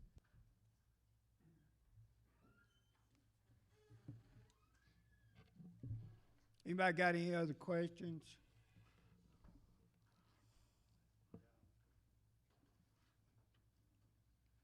Do you have a question for Commissioner Brown? So could he leave it zone like it is now and do what he's wanting to do? Not if he's gonna keep material there. I mean, it doesn't qualify an AG to have, technically a warehouse, no. Okay, because I'm like Dwight, a lot of farms, and I've got a farm, and I've got a warehouse and tractors and equipment and different things stored in that, so wouldn't that be kind of similar? Or do I need to rezone my property? Well, I'm just telling you this much, what's written in the book and what we verify for each, application. AG doesn't say that on there, C1 does. So, you sent me to training and you told me judge by that book, and that's exactly what you're getting. So, I mean, that's up to the county to change that then, not for us to judge. I mean, we have to be consistent what's in the rule book, and that's exactly where it fell in the category, so that's the decision, I feel like that's what we had to, come to the decision to make, because if you want me to have the check marks to be fair to everyone, that's where it falls. So. Mayor, I would say one other thing to answer Mr. Brown's question. In A1, I think if you're talking about storage for your farm, that would fall under agricultural and forestry uses and their accessory structures. So.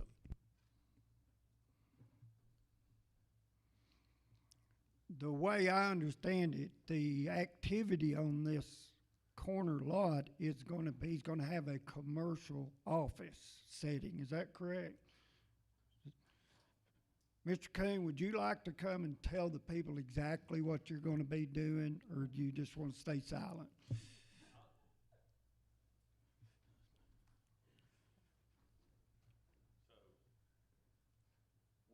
We do siding and roofing, and we've got 3 employees currently.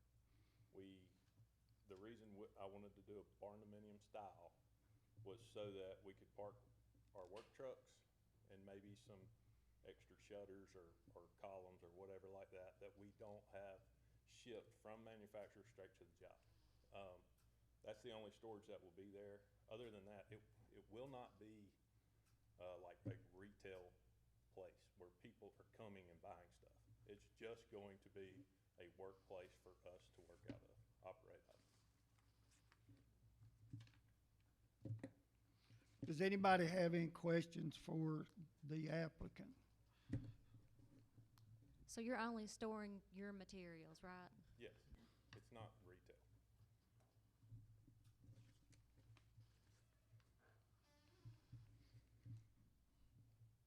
Any more discussion? Guys, I appreciate you. Thanks for coming up and answering questions. Any more discussion from the body? There being none, we can vote, please.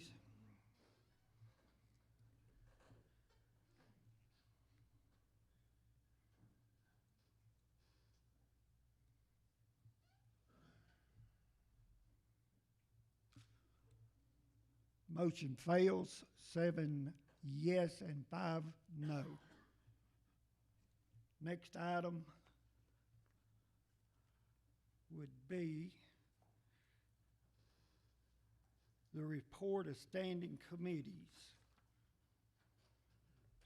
Since I don't have a chairman pro tempore to read off, I'm just going to say, is there any committee chairmen that wish to make a report? Our next budget and finance meeting's November the 30th. We do a lot of budget amendments. I know there'll be more school budget amendments coming forth for the November meeting, but we're November the 30th, Thursday, October 30th, Thursday at 5 o'clock. It's not on the 23rd?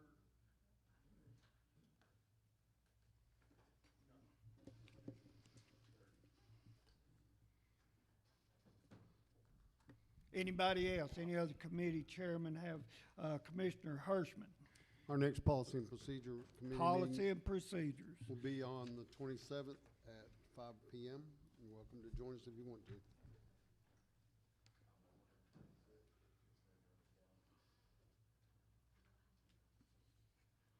Anybody else?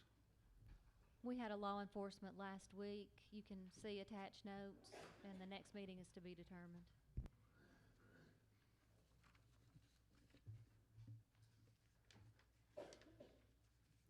Statements and announcements.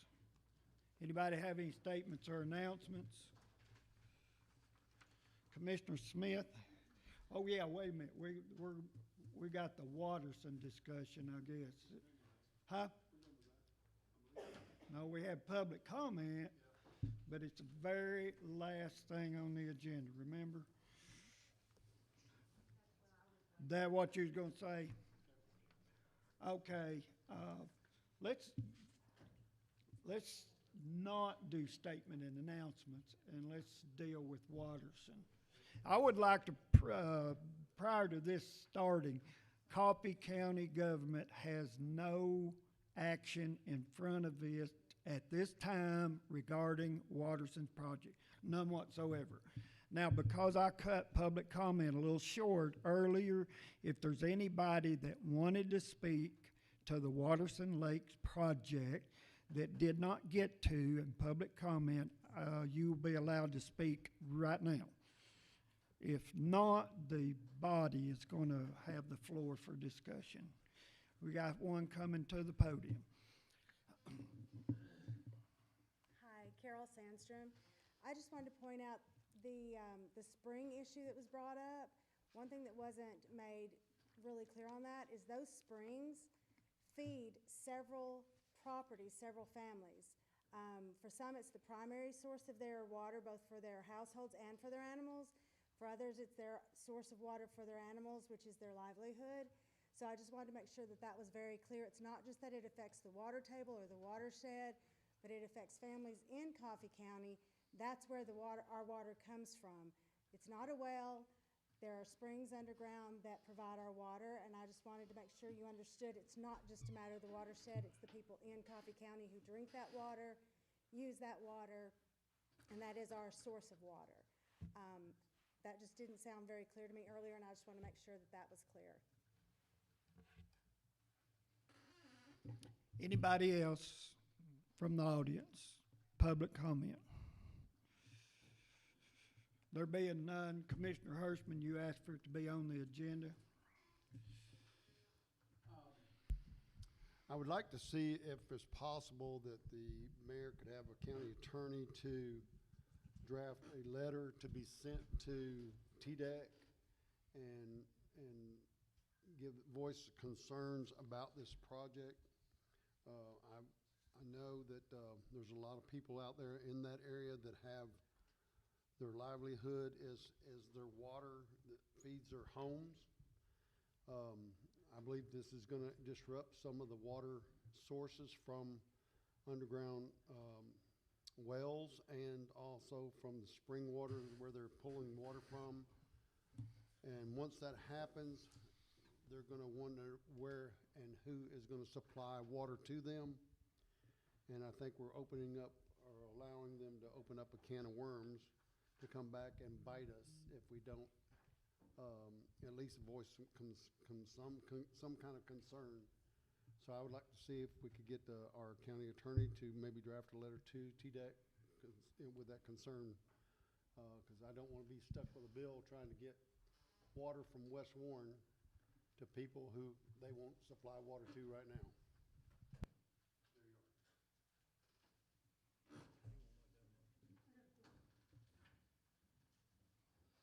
Commissioner Miller? apparently we're running real short of time for a possible project start. Should we be asking more than just concerns? Should we be talking about possible injunction? Not my wheelhouse.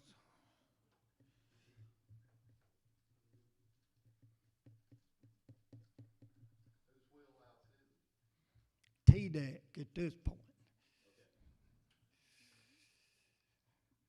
I've read the But we- permitting. If anybody in the audience has information contrary to what I'm fixing to say, the permitting process has been approved for the ARAP, which is aquatic, whatever.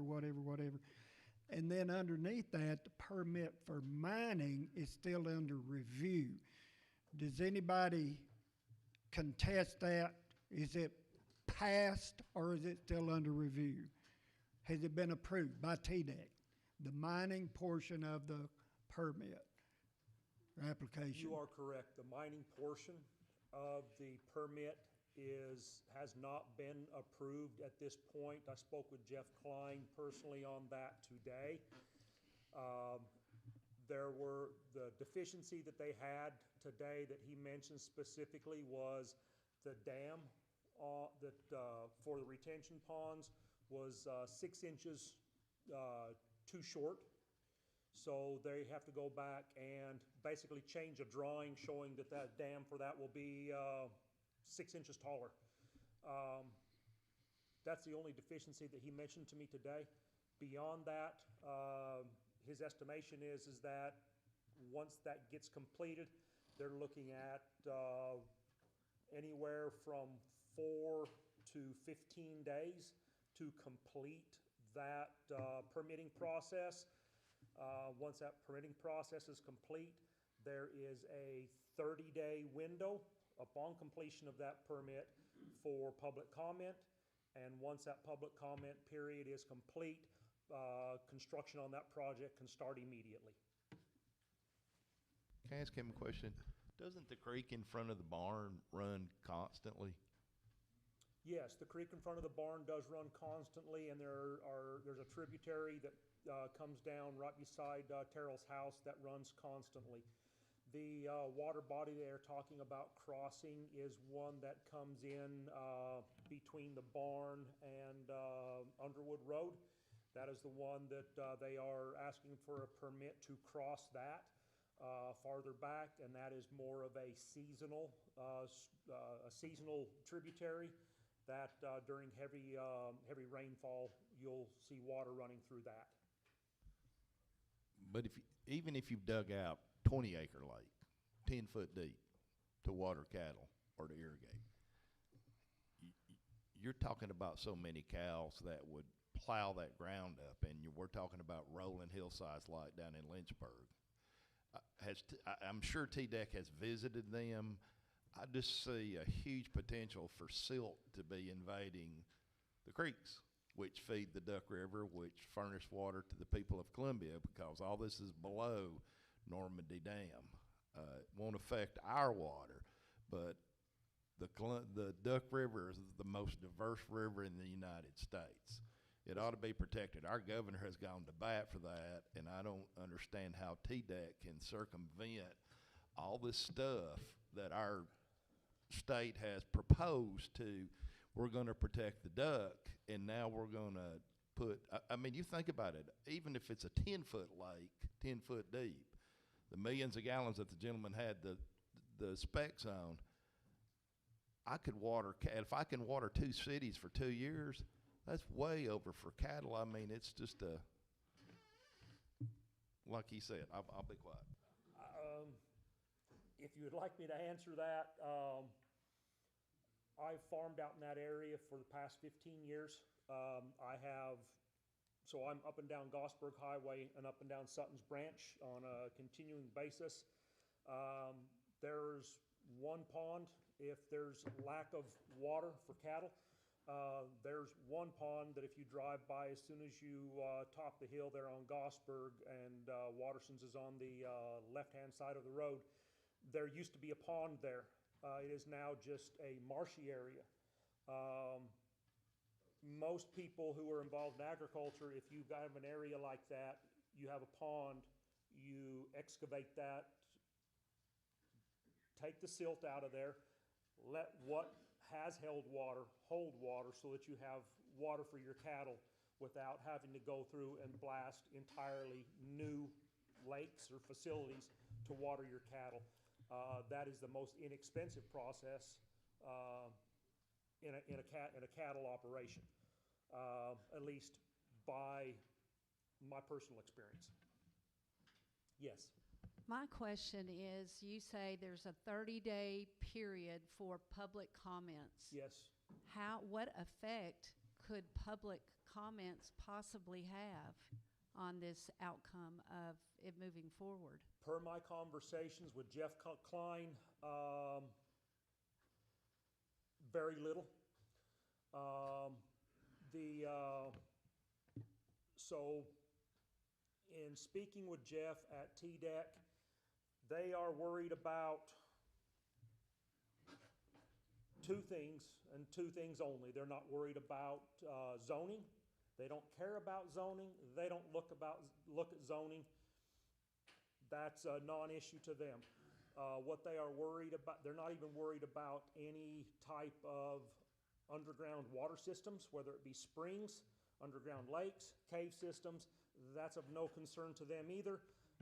Their concern is, and this is the purpose for the 2 6-acre lakes. They are calling them lakes. They are retention ponds specifically for mining practices and mining practices only. These retention ponds are so that your surface water, don't get it confused with subterranean. Surface water, anytime you have a quarry or a mine site, you have storm water. And stormwater runoff can contaminate and carry sediment, suspended solids, and other types of things into your water bodies, or your bodies of water. So the purpose of these is to facilitate a mining process so that suspended solids, basically any type of dust that you get from a mining process that gets carried into those lakes, settles out, and then after that they test twice a month to make sure that you don't have too much limestone being washed out and that you don't have, your pH level isn't too high. They don't even test for any chemicals or anything like that that may be going out. Those are the two things they are worried about specifically. But my question, or my point to what I'm saying is, nothing really can be done to stop this, but just based on public comment. Is that what, is there going to be a lot of leverage from the residents? At what point will they listen to that? Specifically, the public comment, his comment to me was that zoning, because I've asked the questions, because on their 135-page request to mine, there is not a single question in there about does it meet the zoning requirements for the area you're at. That is not even on the state website. That's not in their application. And so until the state gets involved and adds that in there, and it could be done easily where the state doesn't have to worry, the state doesn't have to be responsible for it, the county doesn't have to be responsible for it. It could be a simple question to the applicant saying, have you met all the requirements through zoning, and can you provide those documents saying that you've met that? And that would shut it off for anybody in the state who wants to play, in my personal words, this type of game with any county they're in. But as far as the comment period, it can be brought up, but TDEC, that's not one of the things they look at.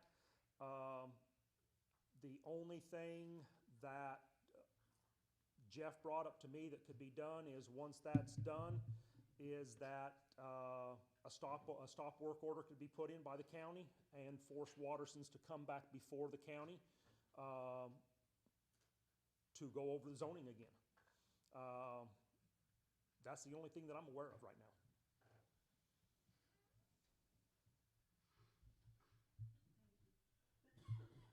Any other questions? What is it zoned right now?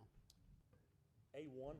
in our A1 zoning, or we don't allow, Mining must be in the urban growth boundaries of the Coffee County, Tennessee, okay? Must be. Yep, that's one of the points earlier is this is where this sits. It is right, very, very close to the Rutherford Coffee County line. Same property that's been discussed previously.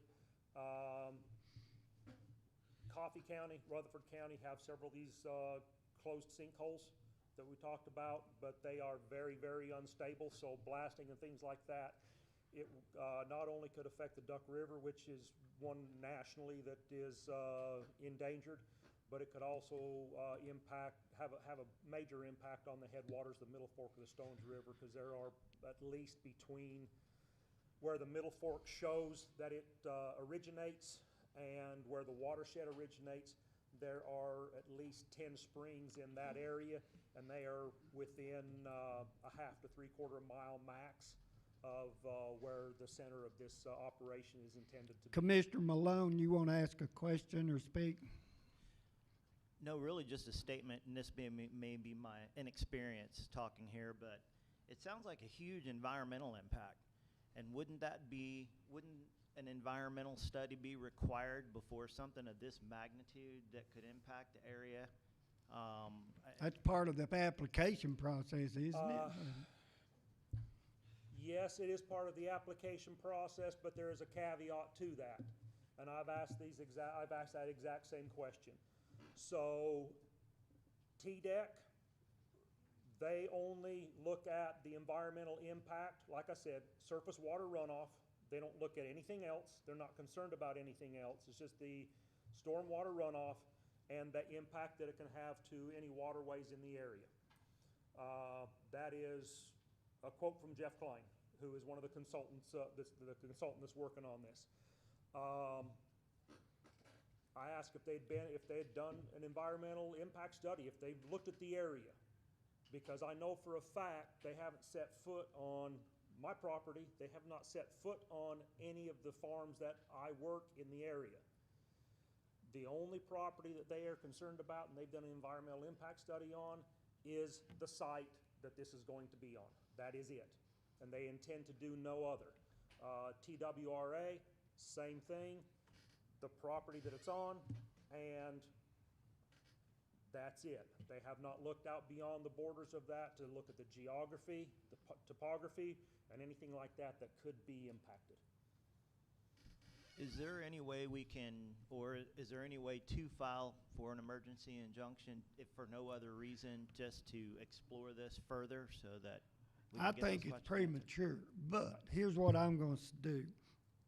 I'm going to ask our county attorney to write a letter to TDEC and get it in writing from them that they ignore local zoning requirements.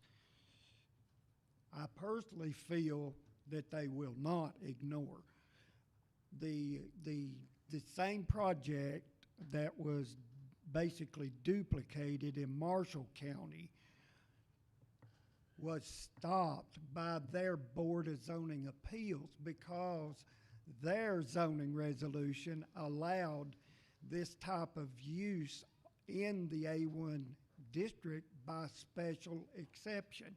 We do not. We do not allow this. We do not. Our Board of Zoning Appeals cannot approve a use not listed in our zoning districts. That's how it got stopped in Marshall County. They went before they made the guy come before the Board of Zoning Appeals, and the public showed up like y'all, and they turned him down. And it's in a state of limbo right now, the way I understand it. He's saying he's going to keep mining, but he's not going to sell it. I mean, that's the story I read. But I'll do this. You know, like I said, I don't think we need to be going to court right now or anything, but a letter of confirmation from TDEC that states they ignore local zoning in approving mining. I think it would be appropriate. Do you agree? Yes, sir, I do. And at this point, I'm just getting up to speed on it here while you're talking. I just looked it up, because I wasn't as familiar with what was presented to TDEC at this point. But, yeah, until it would be approved, I don't think there's any way to go get it. You can't get an injunction against something that's not approved to start with right now. But I would think we could certainly send a letter to TDEC and inquire and ask for more information and make sure they know of the zoning requirements of Coffee County. I'm gonna take care of that, but if somebody wants to make a motion and everybody vote on it to confirm this action, I'd be glad to I've got a entertain question that. first. Sir? I wanted to ask a question first. In Go ahead. addition to TDAC, could we send a letter to the state legislature? Because as far as I know, the county hadn't done anything regarding this other than talking to our 2 reps.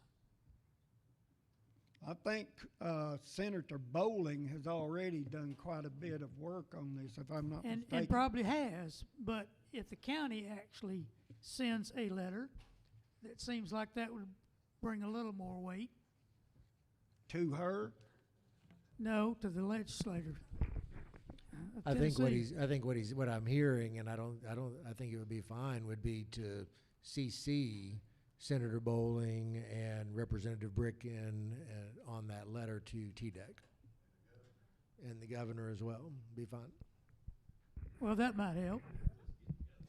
I know we're working with the 2 representatives, and they've got 2 people they can pull on the whole legislature, but I'm wondering if the county wouldn't have a little more pull.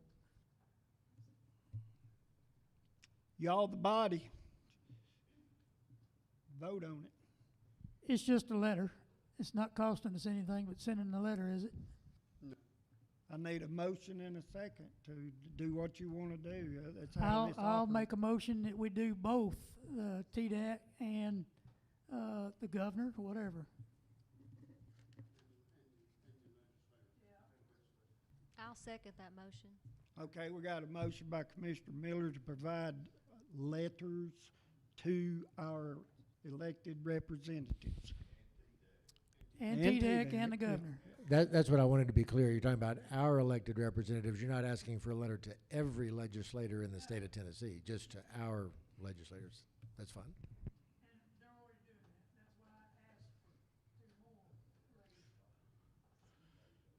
Have you guys got something put together to vote on now?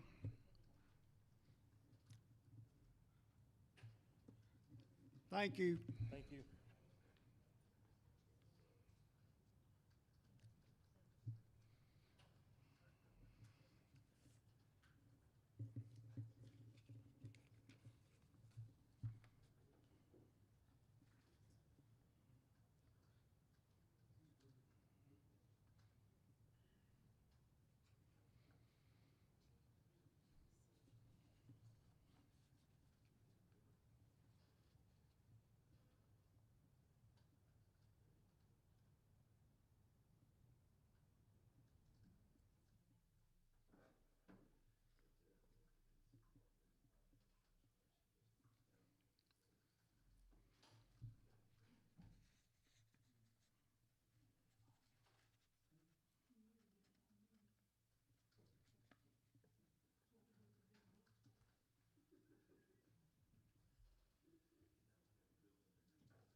Y'all voting?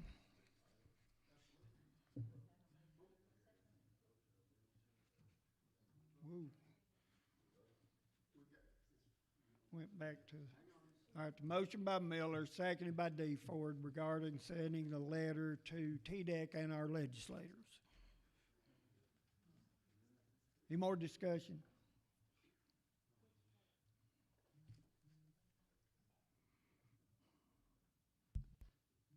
Can I Ready say to just one vote. thing real quick? I want to thank everybody for taking this serious. There's concerns there. I've had a lot of people contact me, and it's not even my district, but I do care about it, because it is in Coffee County. But thank everybody for taking and making sure that we do something right.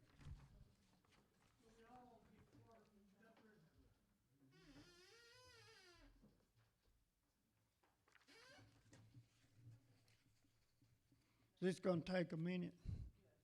Okay, statements and announcements. I've got one. I'm gonna skip right forward. This is something that doesn't require a vote. On October the 31st, 2025, Manchester Downtown Square, there will be a, what's called Safe on the Square. That will be sponsored by the Manchester Fire and Rescue. The Commissioner Chambers, do you want to talk just a little bit about it? Tell you what I've got in my hands. I've got a check for $500 that is from the mayor's discretionary fund, and I have chosen to contribute $500 to buy candy or whatever for the children on the square. Commissioner Chambers, tell everybody what this is about. It's an annual event that the city's been putting on for the local children in the area. All the businesses around are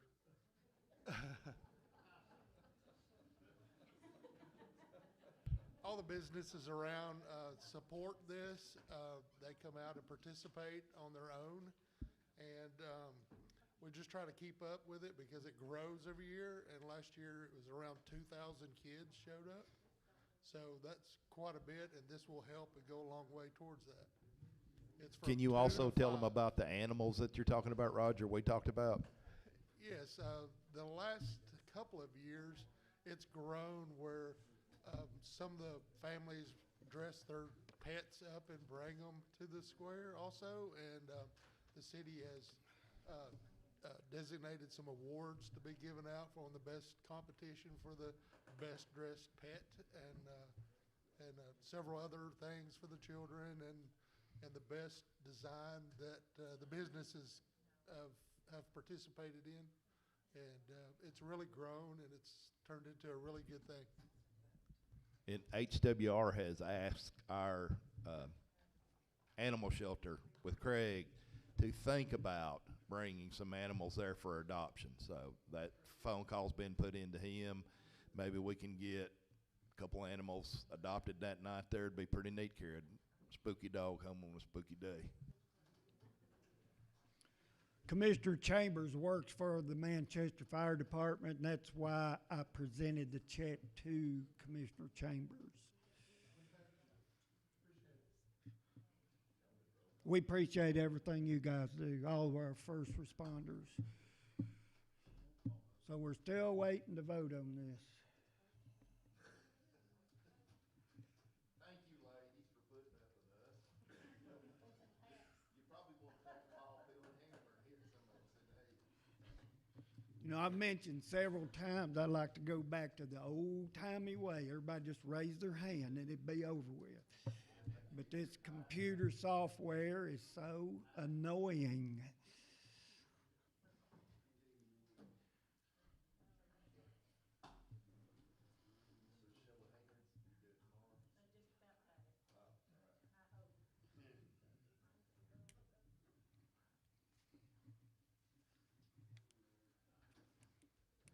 I will say one thing. Today on the news, I was watching the state legislature talk about super landfills, and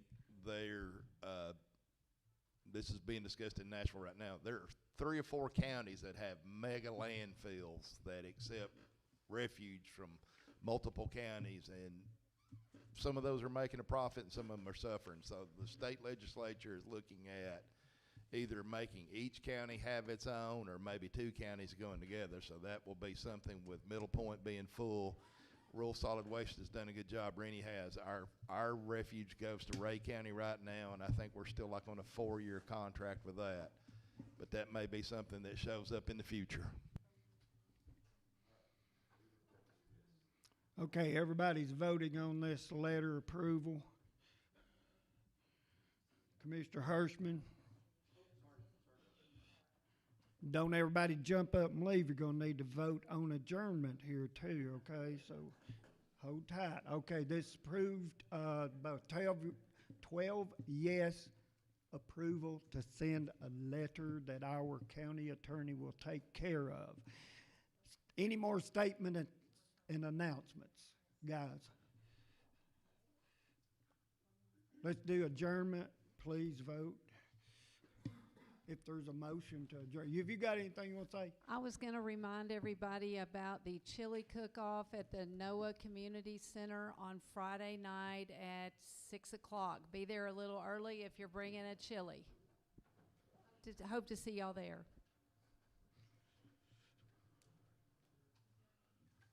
Motion by Commissioner Reed, seconded by Commissioner Duncan to adjourn.